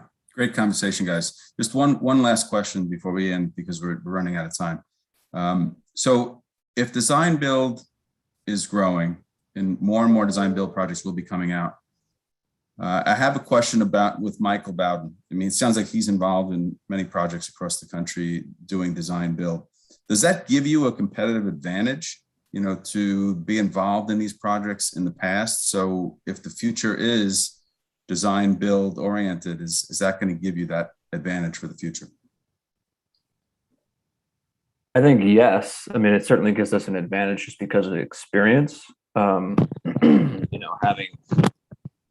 having working with a firm, KPFF, who's got a national presence with a large West Coast presence where design build has been happening for a longer period of time, there's just been more experience. So I think in the newer places that are starting to implement design build and allow it, it certainly gives us a competitive advantage to understanding the process better and being able to clean things that we've learned from past experiences.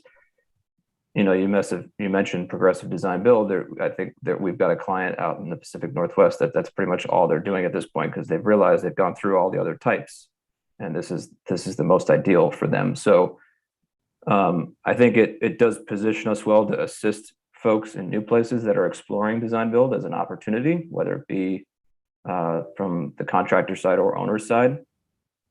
But I also do think that we've all mentioned this, and both Chris's have mentioned it, the team aspect and the trust that you build with your partners is really important. So you still do need to build that in the place that you're going to perform the work and do the project. And I think that's an important thing to understand. Great. Thank you, Michael. So thank you for the panelists. I think you guys had a great conversation here. I'm sure we learned a lot more about the growth and the benefits of the design build. So thank you very much. Thank you. Thank you again to our panelists. And we are coming up to our last panel of the day. I'd like to now introduce them. The panel is Tapping into Tenant Needs, Ongoing Operations in the Age of PropTech. It's moderated by David Pfeffer, partner and chair of the construction group at Tarter Krinsky, and Drogan. Please welcome our panelists, Aaron Brondum, Vice President, Customer Success, Prescriptive Data, Rick Kahn, Chief Innovation Officer, STO Building Group, and Mike Sweeney, Building Energy Modeler and Tech Research and Development Specialist, AKF Group. Gentlemen. Hello, Rick. Why don't I start off as the moderator? As you just heard, my name's David Pfeffer, and I chair the construction practice group at Tarter Krinsky and Drogan. We have over 10 construction attorneys in my group. We represent builders, developers, institutional clients, like hospitals and colleges. We represent some contractors and design professionals as well. So welcome all. Why don't we start with Rick's introduction, move on to Aaron, and then Mike. Rick? Hello, everyone. Thanks for having me. Obviously, my name is Rick Kahn, and I'm the Chief Innovation Officer over at STO Building Group. My focus is on really running our Innovation 360 program, focused on engaging our people in new ways, focused on my data strategy across the organization, and third but not least, focused on partnerships in the industry and academia, all focused around innovation. Thank you. Thank you, Aaron. Yeah, hi everybody, Aaron Brondum. I lead customer success at Prescriptive Data. We're a software company focused on building an operating system for buildings. My role there, I look after three things in three parts of the business. One's project development, as we're working closely with customers or potential customers to figure out the scope and depth we're going to connect to the systems in their building. That's done, that gets handed off to our project implementation team, which onboards our customers. Then it's followed by our account management and support group. Mike. Hi, yeah, I'm Mike Sweeney. I'm an energy engineer and tech research and development specialist at AKF Group. So I'm passionate about data science and coding and building energy, real-time energy modeling. I've been in the energy world for over 10 years now. And recently I collaborated with the Building Energy Exchange and the New York City Mayor's Office of Sustainability to develop the New York City Local Law 97 carbon calculator. Excellent. So Rick, why don't we start with you? We just heard from our a design team that went before us. What does property tech mean from a tenant's perspective, Rick? Yeah, it's a good question. From a tenant's perspective, we're starting to see more and more need for health and wellness tools, like managing air quality, touchless access to security, to key cards, visitor management. I think, from an tenant perspective, it's getting to mass communication. It's about, building kind of shared calendars within the system, being able to access or deliver food, transportation, things like that. I think overall, the focus is on improving the tenant experience, which is driving the amount of prop tech that's coming into the environment. So Aaron, what are you seeing with respect to tenant asks or requirements? Real estate, commercial real estate, particularly in New York City, is definitely kind of supply side driven. It is very often driven by tenant requirements and tenant needs. What are you seeing there, especially as we are coming out of COVID, Aaron? Yeah, great question. What we're starting to see in over the years, I've noticed a little bit of a change here is owners are trying to be more collaborative with their tenants and trying to have a more of a partnership. Your success is our success, and we want you to thrive and feel comfortable while you're working in our buildings. And they want to make their buildings as a key part of their day in and day out, that they realize they're an important part of their business. As it relates to COVID, we've seen a lot of things, and with us being a platform that connects to different data sources, occupancy is a big one. And so we were able to see early on, when are people leaving the building, when are they coming back? And now we're starting to see a huge influx of indoor air quality, and connecting that information and that data and making it available to the owners, but again, the tenants want to know what's happening in their space, and it's becoming a bigger priority. And so we're seeing a huge increase in interest, seeing lots of pilots going on, proof of concepts, as we're all trying to navigate this. Now let's return back to the new normal, which none of us really know exactly what that is just yet. So how are owners responding in real time? We hear a lot of talk about building operating systems and things of that nature. Right. So the owners are looking for ways that they can share the data with their tenants to provide that information for them. We've seen integrations into tenant apps. We've seen, emails. This is what's happening within your space. This is how it's being used. This is what the air is like and the quality of it, along with what is the energy there. It's also, there's a big focus of, especially with local law 97 is, the tenants are becoming a huge impact on that and potential fines. And so that alone, along with reoccupying real estate, are driving a lot more collaboration between the tenant and owner. Right. So that's a really nice segue into a bit of a discussion, Mike, on local law 97, which really it does, Aaron. It's a good point that we're now going beyond tenant requirements to really what the law is going to require. The city calls local law 97. They like to call it, I think, the new Green Deal. Is that right, Mike? I think that might be right. I think it has a few nicknames. Yeah, the Green New Deal. It's right on their webpage. Okay. It's actually the first sentence in how they describe local law 97. Could you give us a bit of an overview there? And then maybe, Rick, you could add, you could have a little bit of a discussion in practical terms on what you're seeing as far as execution of the requirements set forth in local law 97. Yeah. So basically, sorry, go ahead. No, please.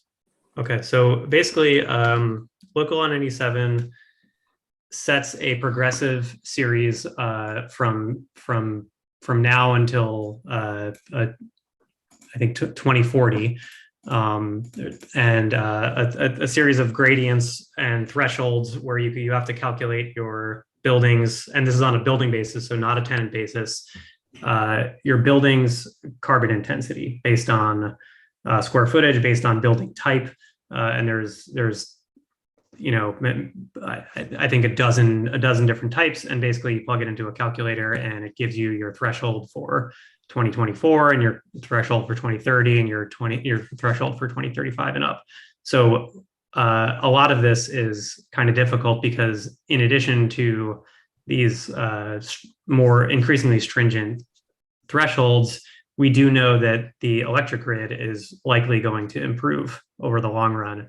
So a big challenge that we're trying to find out now is, how is the electric grid going to change, hopefully improve, and what is the impact on 10 years in the future, what your building is going to look like. And just so the audience knows, Mike, and correct me if I'm wrong, the city is going to police this through a model akin to Local Law 11, where design experts basically have to certify the building's carbon footprint on an annual basis. Yeah, correct. It's going to be an annual basis. You have to certify it, and basically there's a penalty per ton of carbon over your threshold each year.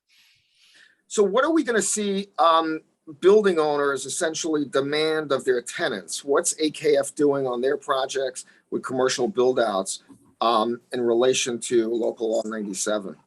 Yeah, so right now and over the last year or so, we've been getting a lot of interest in building owners really just trying to understand where their building sits. And part of our calculator allowed to query information from the Local Law 84, which is the benchmarking data set. So you can kind of see, in 2019, what was my building at? If I were to, if it was business as usual, where would I sit in 2030, right? So I think a lot of it has been just understanding how much do we really need as a building to reduce, and what are, electrification strategies can we use? What else can we change? So I think that's been on the building side. On the tenant side, I think there's been a lot more thought about how are we going to quantify the tenant. If there is a fine, how will this be apportioned amongst the tenants? And it will be based on their consumption or some kind of flat rate. And I think that just poses a lot of interesting legal questions. So Rick, STO as a contractor, construction manager, consultant, how are you addressing your clients' concerns? Well, to be honest with you, we're starting to see large tech clients like the Googles and Facebooks really start pushing not just net neutral, but net positive. They want to see a return from an energy consumption back to the building, the infrastructure, and whatnot. So from our perspective, we have these large tech companies that are looking for the next generation and pushing us. And then we have the smaller retrofit projects that are just, traditional build out. So we're playing on both sides. We're starting to partner with different companies out there in the prop tech environment to be able to address some of the client needs. And then on the smaller projects, we're trying to figure out how do we start putting in an infrastructure like a passive optical network or a DAS system to help drive connectivity. So this way, when we start looking at IoT devices or an energy performance or occupancy. Rick, just for people like me, the acronyms. Okay. Yes, please. Yeah, sorry about that. Which I So I think you said a DAS device. Yeah, it's a digital antenna system for public spaces to provide data connectivity at a high rate of speed. That's becoming more and more of a standard across the country. And so we're basically playing both sides. We're trying to partner to meet the needs of our customers and also try to figure out how do we build that infrastructure. So this way, as we continue to build these tenant improvements across the city and across the country, that we are prepared to future-proof the building, because that's what our customers are asking as well. Hey, how are you gonna future-proof my building? So that's coming. So Aaron, on the tech side, how are your clients future-proofing buildings? Well, they're using technology to do it, and software like ours. And when it gets into like Local Law 97 and what we're talking about, these fines and these thresholds, we just kicked off a pilot with the GSA and the Department of Energy on grid interactive buildings. So it's called GEBS, and there's a couple things in that GEBS means. It's grid interactive energy efficient buildings. We spend a lot of time, and historically have spent a lot of time on just making buildings as energy efficient as possible. And we continue to do that, and we continue to refine that. And we try to leverage as much of the existing infrastructure building as possible because it's expensive. It's very expensive and costly to upgrade all these, brownfield buildings. But the second part of that, and it gets into Local Law 97, along with, other things our customers are bringing to us as far as ESG and reporting on that, is understanding what is the grid like, and how clean is the energy at the point that we're using it, and is it now a little bit more of leaning towards let's use more energy now in the middle of the day when we can leverage renewables, where we previously would have probably tried to curtail because we're not necessarily focused on energy efficiency at that point. We're focused on reducing our carbon emissions. And so we're seeing lots of interesting things, being able to share that with the tenants, get them involved with it. We had traditionally a good story for us is, we've got an owner who's got some key tenants. One tenant has 20 floors in the building. They sign their traditional lease. We need air from 7 a.m. till 7 p.m. and we need it on Saturdays from 7 a.m. till 1 p.m.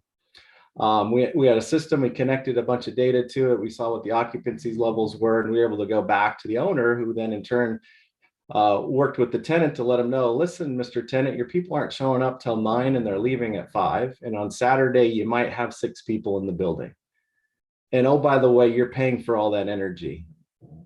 Would you be open to us adjusting how we're operating it? And it was a great win for everybody. We reduced the energy consumption, reduced costs for the tenant in the building. And, I think overall the tenant feels like they've got a partner with that owner. And Aaron, how does that work in practical terms? And I know your company has some of the leading edge software, but where are you connecting your data points for building systems like that? Right. So back to Rick in his acronyms, IoT, Internet of Things, is a big part of it. And when that's a very broad term, and what we like to think of, it's really network connected devices that are pretty cost effective. Traditionally, if I wanted to understand what the CO2 level was and the temperature and humidity in a conference room, historically, if I'm an owner and I'm a former controls, HVAC controls guy myself, I'd go to the Siemens or the Schneiders out there and say, give me, I want this data. And they'd come back with a proposal of, hey, it's going to be about $2,000 to install these data points and wire it back to it. Now you can buy a sensor off of Amazon for a couple $100 or $100, connect it to your Wi-Fi, and you have that same data. And so we're starting to see a little bit of a shift there. Tenants, this data is more accessible to them. It's how does that connect to us? We connect historically to the BMSs. We connect to all those IoT devices. How do you future-proof it? You've got a system in your building that can connect to things that are, you'll hear the term API a lot, and that's really just a fancy term with this technology can talk to this technology using this common data structure.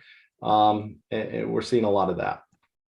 So Mike, since Local Law 97 covers just about all existing buildings, and I think that's what the city likes to tout as being, such a progressive law, as it covers everybody. I think all buildings or most buildings over 25,000 square feet. Mike, when you get, a building owner, maybe, with a masonry building built in the 50s or 60s, like in Midtown or downtown Brooklyn, and they're looking for low-hanging fruit, where do you first go, Mike, as a lead engineer, where you could get some, pretty big results quickly? Low hanging fruit. I mean, there's obviously a lot of, commissioning things that you can do to kind of, to take care of just any obvious flaws, in the design or, things that have kind of happened over time that have caused the building to be less performant. I think ventilation is really a big driver right now. I think it's really complicated because now we're, suddenly in the last couple of years post-COVID, we're in a situation where we are maybe stepping back away from some more aggressive ventilation turndowns. And, we're trying to figure out right now what we would even recommend. Do we want to recommend, an actual, minimum ventilation rate? Or do we want to have some kind of controls to have more ventilation when necessary? But yeah, it may be my focus on HVAC, but that seems to be a pretty big driver of pretty important changes. I mean, especially if this is a gas building, the more ventilation you have, the more heat you have, the more gas consumption you have, which is, more carbon. I see. And Rick, a similar question for you. That same building owner comes to you and says, listen, it's time. We're going to try to make our B- building into an A- or a B+ building. We want to make, great lobby, maybe replace the windows. What are you seeing and what are you telling that building owner to start considering with respect to local law 97 and just bringing that building into the future? Yeah, I think, partnering with the design team and figuring out how do we bring these things as packages to the customer. As this happens quite a bit, actually, when the customer comes to us and say, hey, by the way, we want to do X, and we already have a contract in place. So it's really a partnership with technology, with the design team, especially the mechanical trades and the consultants around, building performance, and really coming with an additional package to present to the owner, because a lot of the base packages don't have those upgrades. So it's really on a case-by-case basis. We're starting to see more and more of that, especially with these laws coming out, and we're really trying to take up one at a time because each one is a unique scenario. So Mike, what are we seeing on the on the system side, the mechanical side, when we're talking about, X ton chillers and so on? Has the manufacturing industry caught up with local law 97 type requirements? Yeah, that's a huge issue right now. And yeah, we're working on a number of projects where we're doing sort of conceptual studies or some where we're actually starting to implement the designs. A few years ago, even heat recovery, chiller heaters, basically where you have air to water heat pumps, were really difficult to get on the scale that we need in the building. And so these electrification options for older buildings are really predicated on the availability and viability of that kind of technology. And more than that, in a lot of cases, just an electrified heating system, to put that wholesale into an existing building is often really difficult. You have a lot of perimeter systems that you need to replace, and so a big part of that is phasing, creating a phasing plan where you're sort of doing things over the next 10, 15 years, and you're gradually implementing more electrification strategies for heating. Okay. And what about on the ventilation side, Mike, especially in our post-pandemic world? What are we seeing there? We're seeing a lot of requests. Well, a year when we were in mid pandemic, maybe, or early pandemic, we were seeing a lot of requests for places that were previously trying to minimize their ventilation through demand controlled ventilation strategies, and kind of trying to flip the script of what if we were to use that rather than to deliver the absolute minimum. What if we were able to sort of use it and tweak it and say during these periods, we want to actually deliver more air. So a pretty big impediment to that, in my experience, is sensor availability and just data collection in these existing buildings. And where do you put your sensors? How are you actually going to think about it to make sure that you're actually delivering a safe amount of ventilation air? So, yeah. Excellent. So, Aaron, let's take a different type of owner. Now we have a new development. An owner is going to be building, a new commercial office building, and they're definitely going to want to, install, the property tech of the future.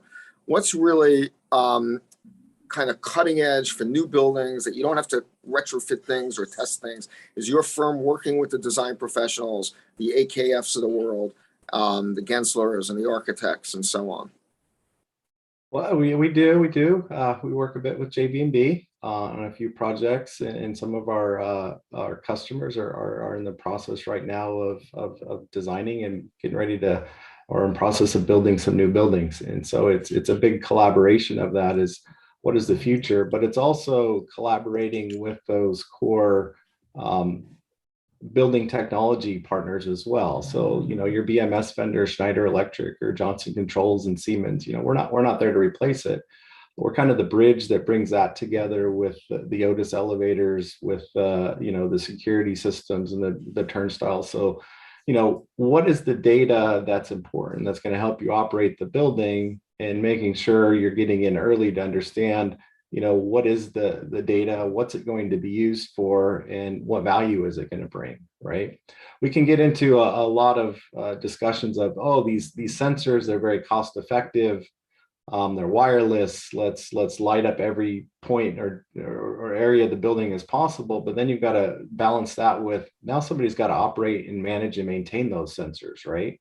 Which is something that's new. And so there's a bit of a balance of, I think we can do too many sensors when we're thinking about new builds, and we need to think about what is the value prop that it's bringing.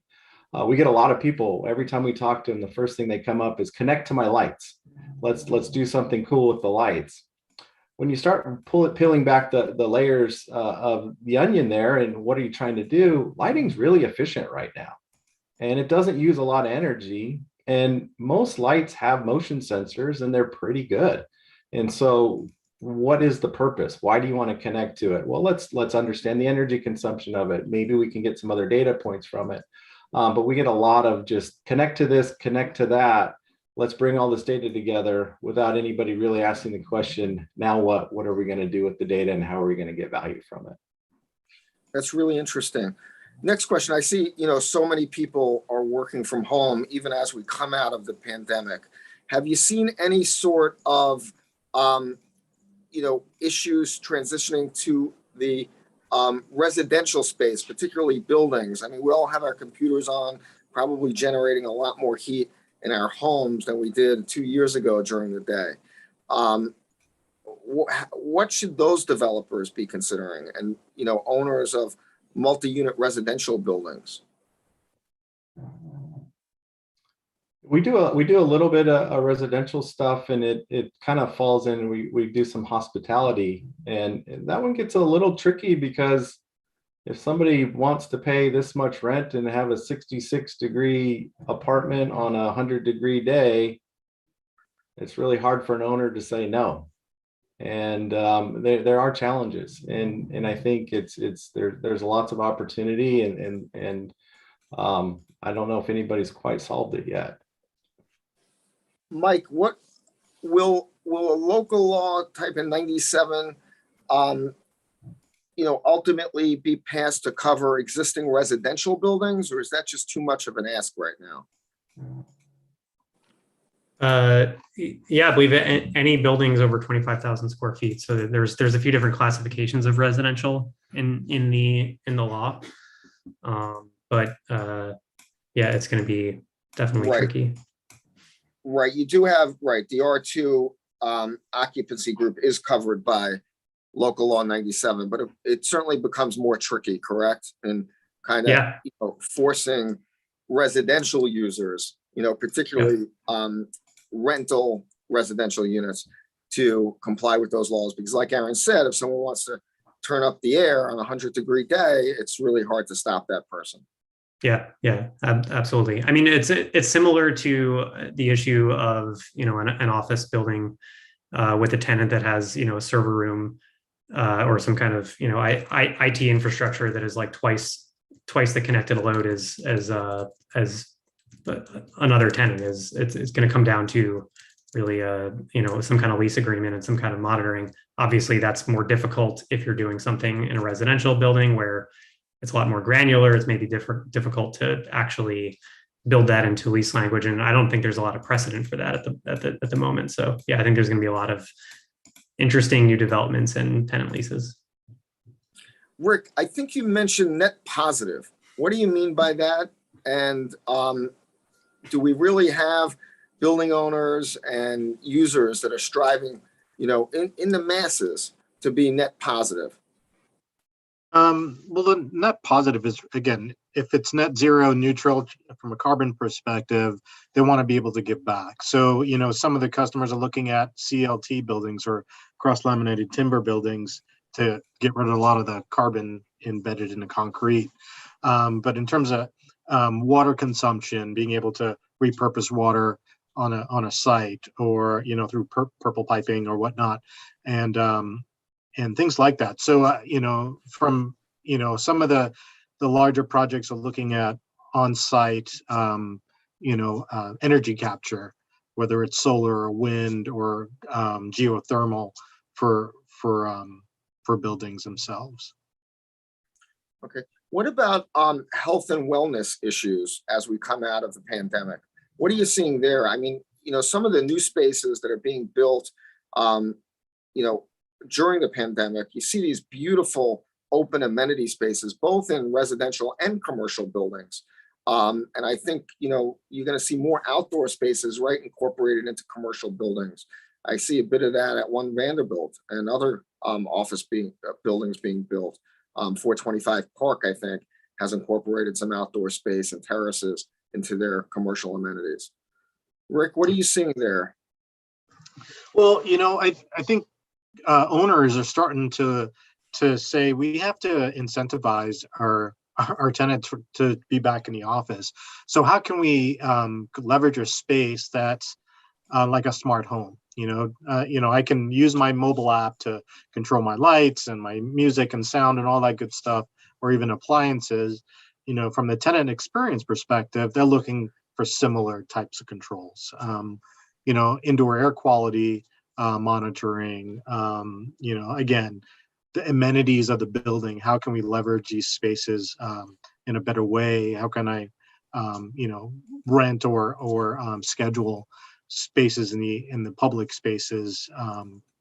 Things like that. It's becoming more and more of a tenant focus experience, and I think we are still starting to see. We're just starting to see the ramifications of that. So right now, again, it's a case by case basis, but we're seeing the trend of more and more of this happening. And it's going to require much deeper collaboration between the design team and the construction team.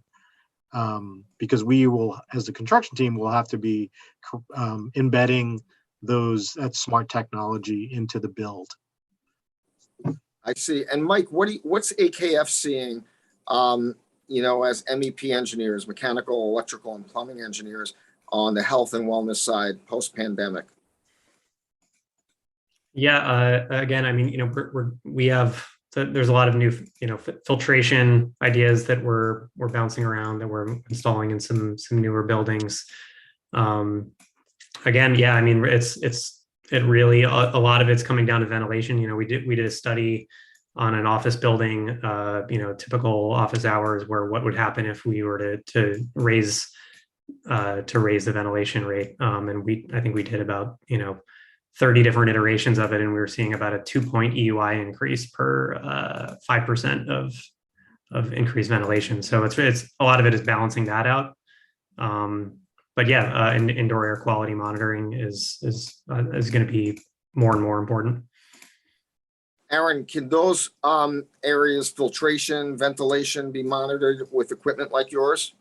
Yeah, 100%. And so, one of the things that came into, and I think Mike hit on it with demand control ventilation, is, what is the new one, right? And ASHRAE came out with their guidelines. These are the, should have this many air changes for COVID. And our customers understand how their buildings are used and who's on what floor, and their buildings are unoccupied. And they're in this weird spot where we've got these leases we're supposed to provide air. And then it became a collaboration of, hey, if you guys aren't coming in the office, do you mind if we don't run the air, just temper it? Because, this ventilation is important, and give us a heads up that it's there. But how does that inform to the tenant? How do you take that? How do you, leverage information and inject occupancy into a control sequence when it comes down to air changes, and adding some predictive, machine learning models to help drive that, to provide the best quality air, understanding what the air is outside that you're bringing in. That's a problem too. It can be worse than what you already have in the space, but then also having a way that the tenants can see what their air quality is. It's real easy. We can all ask, Alexa in the morning what the air quality is, and they'll tell us. We'll look on our phone, it'll tell us. Nobody's telling us what the air quality of our buildings are. And there's people that are getting there and doing it. And as Rick said, we go from our smart homes. We'd expect these buildings on Park Avenue to be smarter than what we have in our homes, and I think that's what tenants are expecting.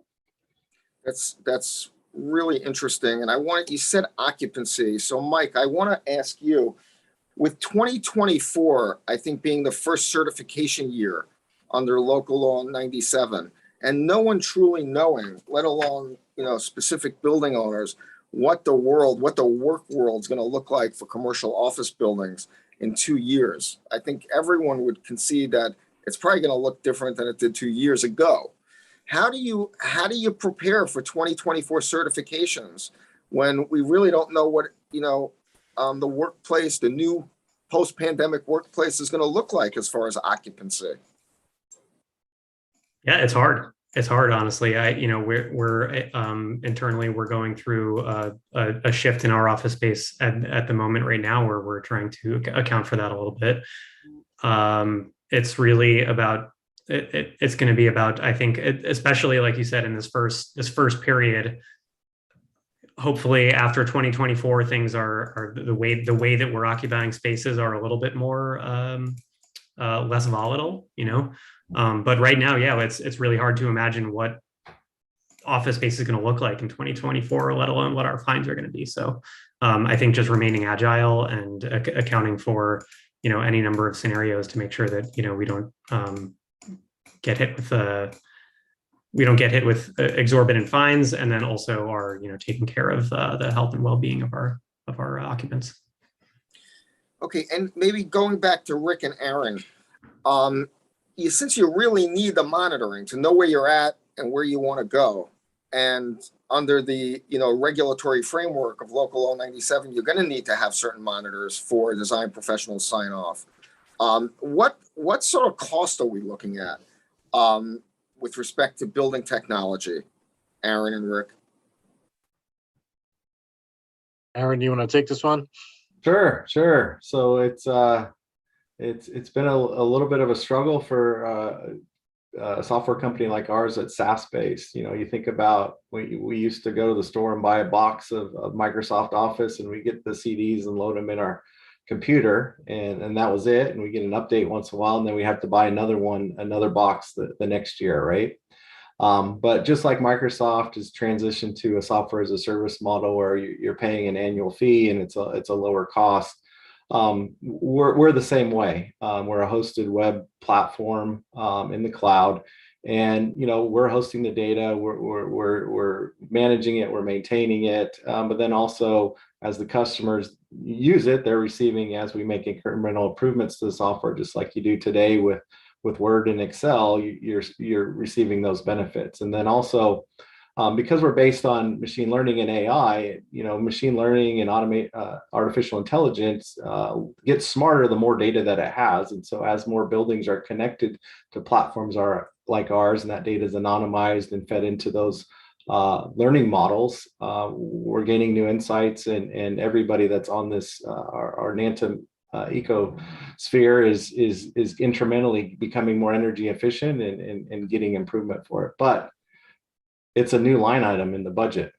Nobody had it before. They knew that, I got to budget this BMS upgrade every 15 years. I got to budget this new chiller. I got to budget this. It's a one-time cost. And pre-COVID, it was a bit of a challenge because it's all about energy efficiency and ROI. And let's be honest, real estate only knows how to buy something if it's got a good ROI. But we factor in now health and wellness, ventilation. And the energy efficiency piece is great and it helps, but how do I as an owner feel secure and know that I have that information that's critical to my tenants? Before it would just sit in the engine room and you'd have to ask questions. Now it's at the fingertips of the C-suite, and they have insights, they have the data, they know exactly what's going on within their portfolio and can make better decisions. But it is a struggle. It's new. And more people are adapting to it, the more progressive owners, but it's still not quite normal yet. Yeah. Yep, please, Rick. I was just going to say from the cost perspective, in fresh build outs, the cost is lower because we can build it into the BAS system, the building automation system, and the mechanical system, and all those existing systems. There is a small premium, but where we see the challenges in our retrofits is in how do you connect the software, like the SaaS solution, to the existing systems. Those are becoming the equipment in the building, the chillers, the heaters, and the actual equipment. Yeah. Right. So I asked Mike on the efficiency side whether the manufacturers have caught up, and I think he said they're starting to. So you're talking now about the connectivity side, the integration with the building systems. Yes. So where are we with that right now? Yeah, I mean, Aaron can probably talk because that's what he does. But we are going at it from a tenant improvement perspective to find a partner like Aaron's company to get them on board early, because we have to figure out how do we censor up the existing mechanical systems and lighting systems and all that good stuff to this mobile solution or the control center. Aaron, do you want to add to that? Yeah, it's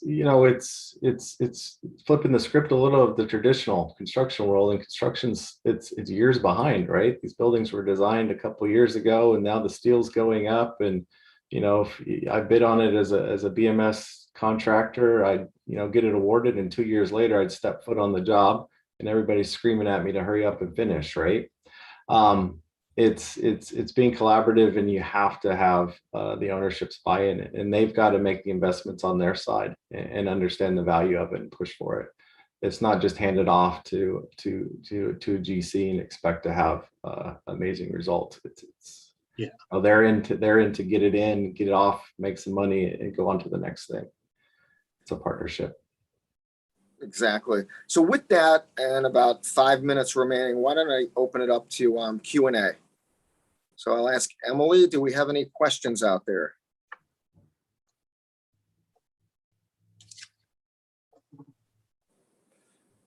I see no open questions. So I'll ask one. Are the phones ringing off the desk for owners to upgrade, Aaron? Yeah. Yeah, they are. We're busy, very busy. We have to be a little selective. So. Yeah, I think it's starting to explode right now. But the thing is, we got to remember a lot of this technology is still emerging, right? They're not really baked yet, so it's not a commodity. So it's hard for owners to say, "Hey, I want all of this stuff," and not be expected to pay for it. So I think, that is a key differentiator right now, is that because this technology is still emerging and the laws is still changing, we have more leverage, I should say, to be able to provide best value for what they want, because what they want is usually far exceeds what we can actually afford. But that's where we are right now.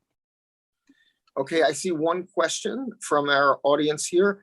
At what point in the process is it too late to incorporate energy saving solutions into the project? So I assume we're talking about a new project here. Yeah. Mike, you want to start on the engineering? Yeah, I could take that. I mean, yeah, it's really, I would say it's a gradient. It depends. You can obviously, when you're well into construction documents, hopefully you've already had those conversations, but there's always things that, can be done. But as early, even pre-SD, feasibility studies, I think are the best ways to look at things. One limitation, I think, is that from a modeling perspective, if we're evaluating, EC energy conservation measures on a model, typically our models get more accurate from SD through CD.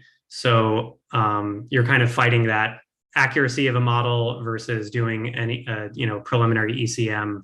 The numbers might change a little bit as the design progresses, but as early as possible is the answer, I think. Yeah, I agree. Aaron, you agree with that?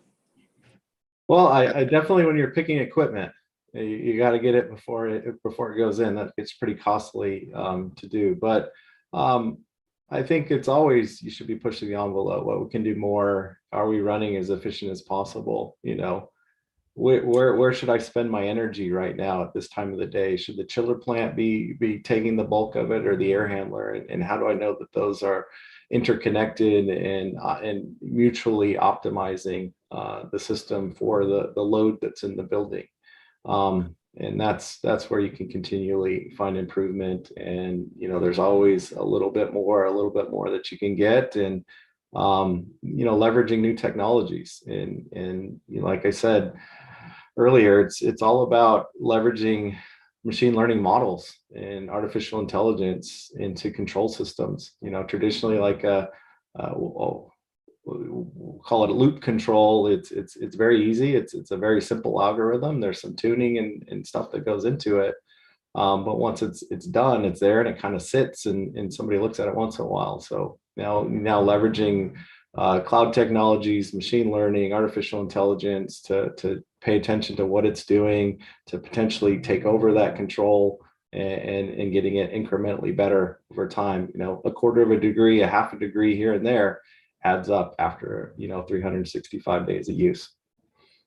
Okay, I have a follow-up question to that. So with respect to the monitoring equipment and software, are the monitors hardwired presently, or most of them Wi-Fi? You know, how really intensive is it to physically implement the monitoring? Yeah, it's there's some new stuff that's coming out. There's you know, Rick mentioned distributed DAS systems. There's another one. There's a CBRS spectrum. I won't get into that acronym. It's all about having this better connectivity and bandwidth to leverage the wireless spectrum to use that and leverage that within your facility.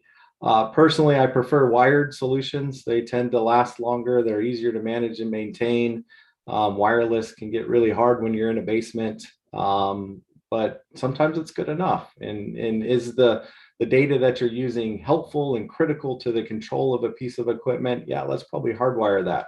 Is that piece of data informative and supplemental to the core control of it? Potentially that could be a little bit, we could save some costs and use some wireless technology for it.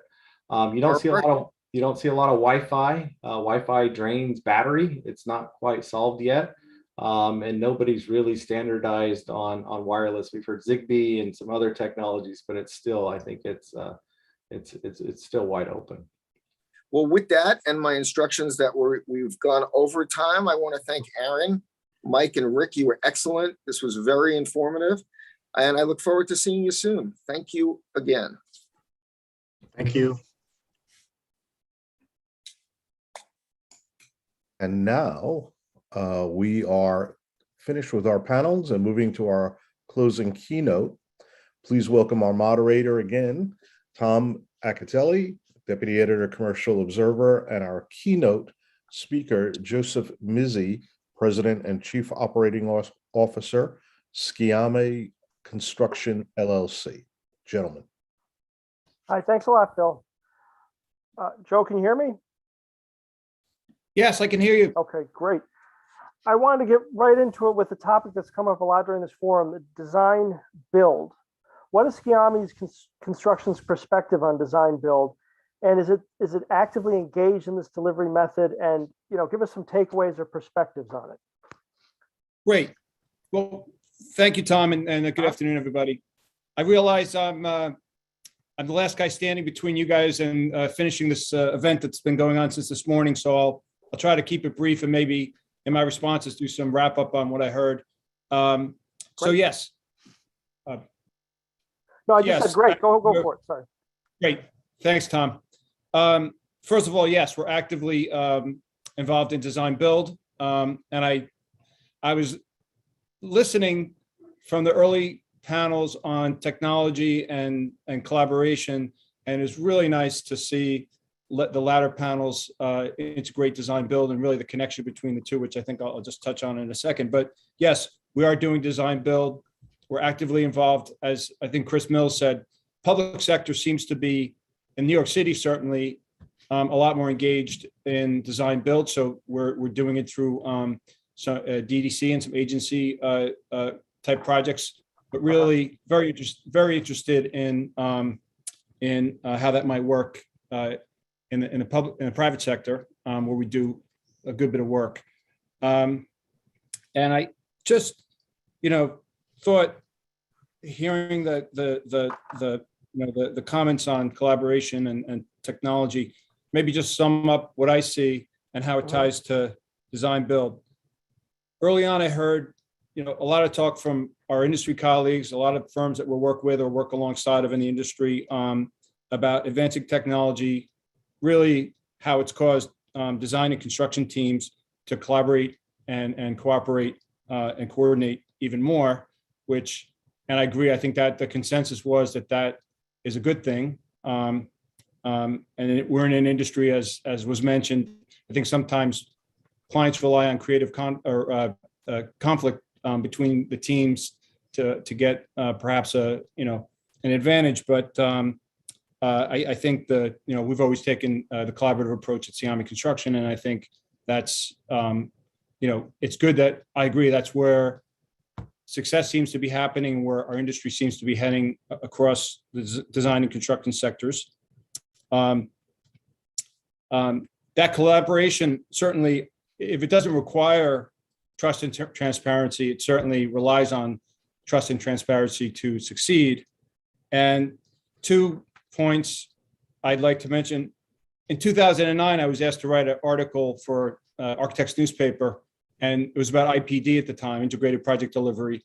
And when I was explaining it to the editor and how it worked, and really how it required higher levels of trust and collaboration between design and construction, and how that really was the future of what we were seeing and hoping for, we ended up deciding what to call the little, it was a one-page editorial, what to call it. And I went back and forth with Julie. We said, let's call it, it's a matter of trust. Hearing the conclusion of today's discussions to really center on trust between amongst the teams was really exciting to see. And I'm also in the private sector, as I said, was mentioned, we have a client at a groundbreaking who said, the reason I keep giving work to Siami is because I could turn my back, not check on them, and I trust that they're going to do the right thing by me. And I think that's, I think we're heading in the right direction. I think that trust and transparency is really what we're all working as an industry to pursue.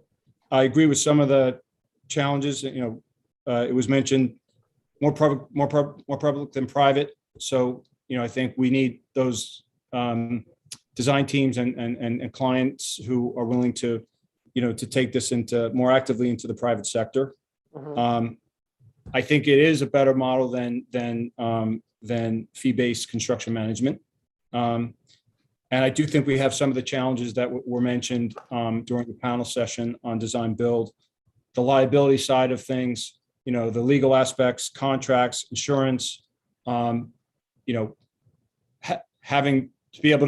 able to legally rely on models, not to be signing documents that tell you that you have to rely on a 2D set of drawings, but you can use the 3D BIM model for information only when it's really, the critical information that you're using to advance the work. In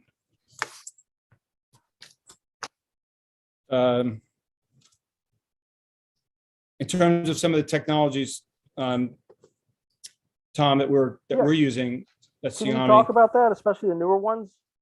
Sure, absolutely. Yeah. So some of the technologies that were mentioned in the earlier panels we're using as well. I mean, there's different proprietary systems, but the 3D photo mapping, the 360-degree 3D photo mapping that was mentioned, we're certainly using that, particularly on complex renovations where you're, using it as a visualization tool. I heard we're working with some of the firms mentioned. Barbara Nabel was talking about using it for site walkthroughs. We're using it to help coordinate with our subcontractors and our trade partners who may not be able to come to the site and just walk through. And so as we're acclimating them to the project and to the challenges of the project and some of the existing really deep spaces in the project that require the integration of their work. It's a great tool. You can stitch, they basically share the imagery. These firms stitch the imagery together for you, and you get this real crisp, clear walk through of the space. And then we, as the construction manager, working with the design teams, we then integrate our work into, our new work and our renovations into that process. We're doing that at the Frick Collection very effectively. In terms of, yes. So I understand you might have some visual aids for people. Yes. Yeah. Lastly, I was just going to mention that. I was going to, there's a lot of great stuff said. I don't think I need to repeat it, but I thought I would share some images of the Perlman Center, which is an example of us really taking technology and coordination with the design team to a very high level. This is the Performing Arts Center at the World Trade Center. What you're seeing is a stone glass facade being installed. But what you're not seeing is that each of those rectangles, which is a 3 foot by 5 foot stone tile, 10 millimeters thick, that's been custom curated by the design team into a curtain wall system. Next slide, please. There are over 5,000 stone tiles integrated into this facade, and each of them was, after the tiles were quarried, they were honed and photographed, daylight, day view, and night view, and sent back to our design team. And then our process, which started in Portugal, led to France, led to Germany, ultimately back to the US, allowed a parallel fabrication process. Next slide. In which, while that stone tile early in the fabrication process was photographed and digitalized and sent back to the design team, we can, in parallel, do a complete fabrication process and ultimately integrate each tile and each elevation into a custom curated unitized curtain wall system. What that technology allowed us to do is really compress a design, allow the design team more time while we do our process, and ultimately ship panel facades, the panels associated with our installation sequence, facade by facade by facade. And interestingly, this process started pre-COVID, but during COVID, we certainly felt that anything you could be doing offsite, given the COVID protocols and the proximity of workers on a busy site, was good. As everyone knows, that's led to design, that's led to shipping and supply chain issues, where now everyone's trying to get things into the country and onto our sites that they're struggling with because of the design, because of the supply chain issues. We were able to, get ahead of that and store large portions of the facade locally, and just bring it locally by truck from across the river. So I think, in addition to collaboration, working together for to achieve things that not in the past couldn't be achieved without the benefit of technology, we also I think learned some lessons on COVID protocols in terms of getting materials as close to the job site or onto the job site where that's possible, in advance of needing them, as not to need not to be stuck with supply chain related delays. Right. Have those supply chain issues affected any strategies? Are you saying you're well ahead of it, or? Well, I think I think those strategies definitely are to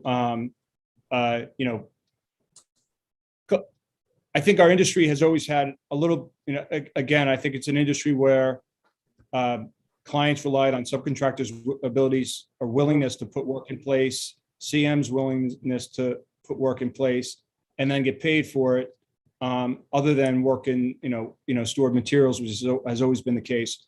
But I think, it's opened up, and one of the key strategies is, if you can get your hands on the materials and you can get it to the site and your client's willing to pay for it, it's really been an effective way to mitigate supply chain issues, which seem to be changing daily. And what might be available today, you find out tomorrow that that particular material is now in jeopardy of delay. So I think definitely our strategy is, Tom, to just keep staying out as far ahead as we can of these material issues, so that when we're ready for them on site, we can put them together. If we have to ship things that we would normally assemble off-site, we're willing to explore on-site assembly just to avoid waiting for a delayed shipment. Mm-hmm.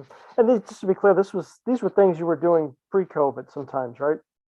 Yeah, So not all driven by. Okay. Yeah. I think, like I said, I think, certainly off-site manufacturing is certainly a pre-COVID concept. And like I said, I think when we realized that job sites were going to be challenged by putting a lot of workers into a particular given space, I think that really during that period from March of 2020 onward, people really started thinking about, how do we make sure that we're not overly congested at a job site because of COVID transmission and worker protocols, and then it kind of came back around, to having the workers available, but perhaps not getting access to the material. So I think it's that constant shift of strategy to stay ahead of the challenges of our industry, which is in some cases nothing new. Of course. Okay. No, go ahead. Sorry, Joe. No, I was just going to say. So I echo, many of the things said, and I think I think that it's great that our industry is aligned, and it's great that the Commercial Observer got such a smart group of people on a lot of topics talking about a lot of the same things in terms of now we know the advancement of technology is there. How do we best use it? And as was touched upon, how do we use it for the benefit of our industry, benefit of the businesses who are involved in these projects, and ultimately to our clients, right? Who simply want while our clients are interested in the technology, I think they want the benefit of that technology, and they want really us to be coordinating and delivering projects efficiently from a time standpoint and from a dollar standpoint. And I think that's where this all comes together, or doesn't. And I think what we're trying to do, and what the speakers today are clearly trying to do, is to take that technology and learn how we can build faster and more efficiently. And I found the reason I like the design build model, and the reason I was gravitating toward integrated project delivery early on was I think we as construction managers spend a lot of time during pre-construction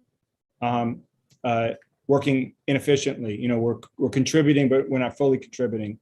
And I know from the design professionals, architects and engineers and consultants, that when they get to that phase of construction administration, it's usually a lost leader for them. The project could be going well, but then they have to get past that construction administration. And I think I always felt if we could pull ourselves into the design build process and be more effective up front, do a better job, do our jobs, and not require, design professionals to spend their fees and their time making sure we build something that we've already committed to build.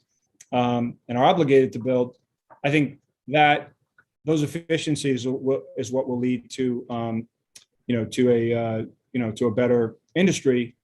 And I've always felt that, in the private sector, coming back to private sector design build, pick the name of the design firms and pick the name of the builders. I think there's a lot of good builders and a lot of good design firms on today's call. But if a client believes that they can get a building designed by a design firm and constructed by a quality firm like ours and the others on the call today, and they can do that for a price and in a time frame that beats the process that was referred to earlier in terms of multiple tenders and multiple bids. And I think that's when the private sector will really take on this design build mentality. And, as with many things, I think the private sector moves toward things that are beneficial to business. And that's, I think, should be our collective goal, is to really make sure that as we follow this process from technology to collaboration to trust to working together to build these projects, that we deliver them. And then I think design build and will just come naturally into the sector, and hopefully it can allow everybody, design firms, construction managers, subcontractors, and owners to make a fair profit and an honest buck in a very difficult, which is in a very difficult industry.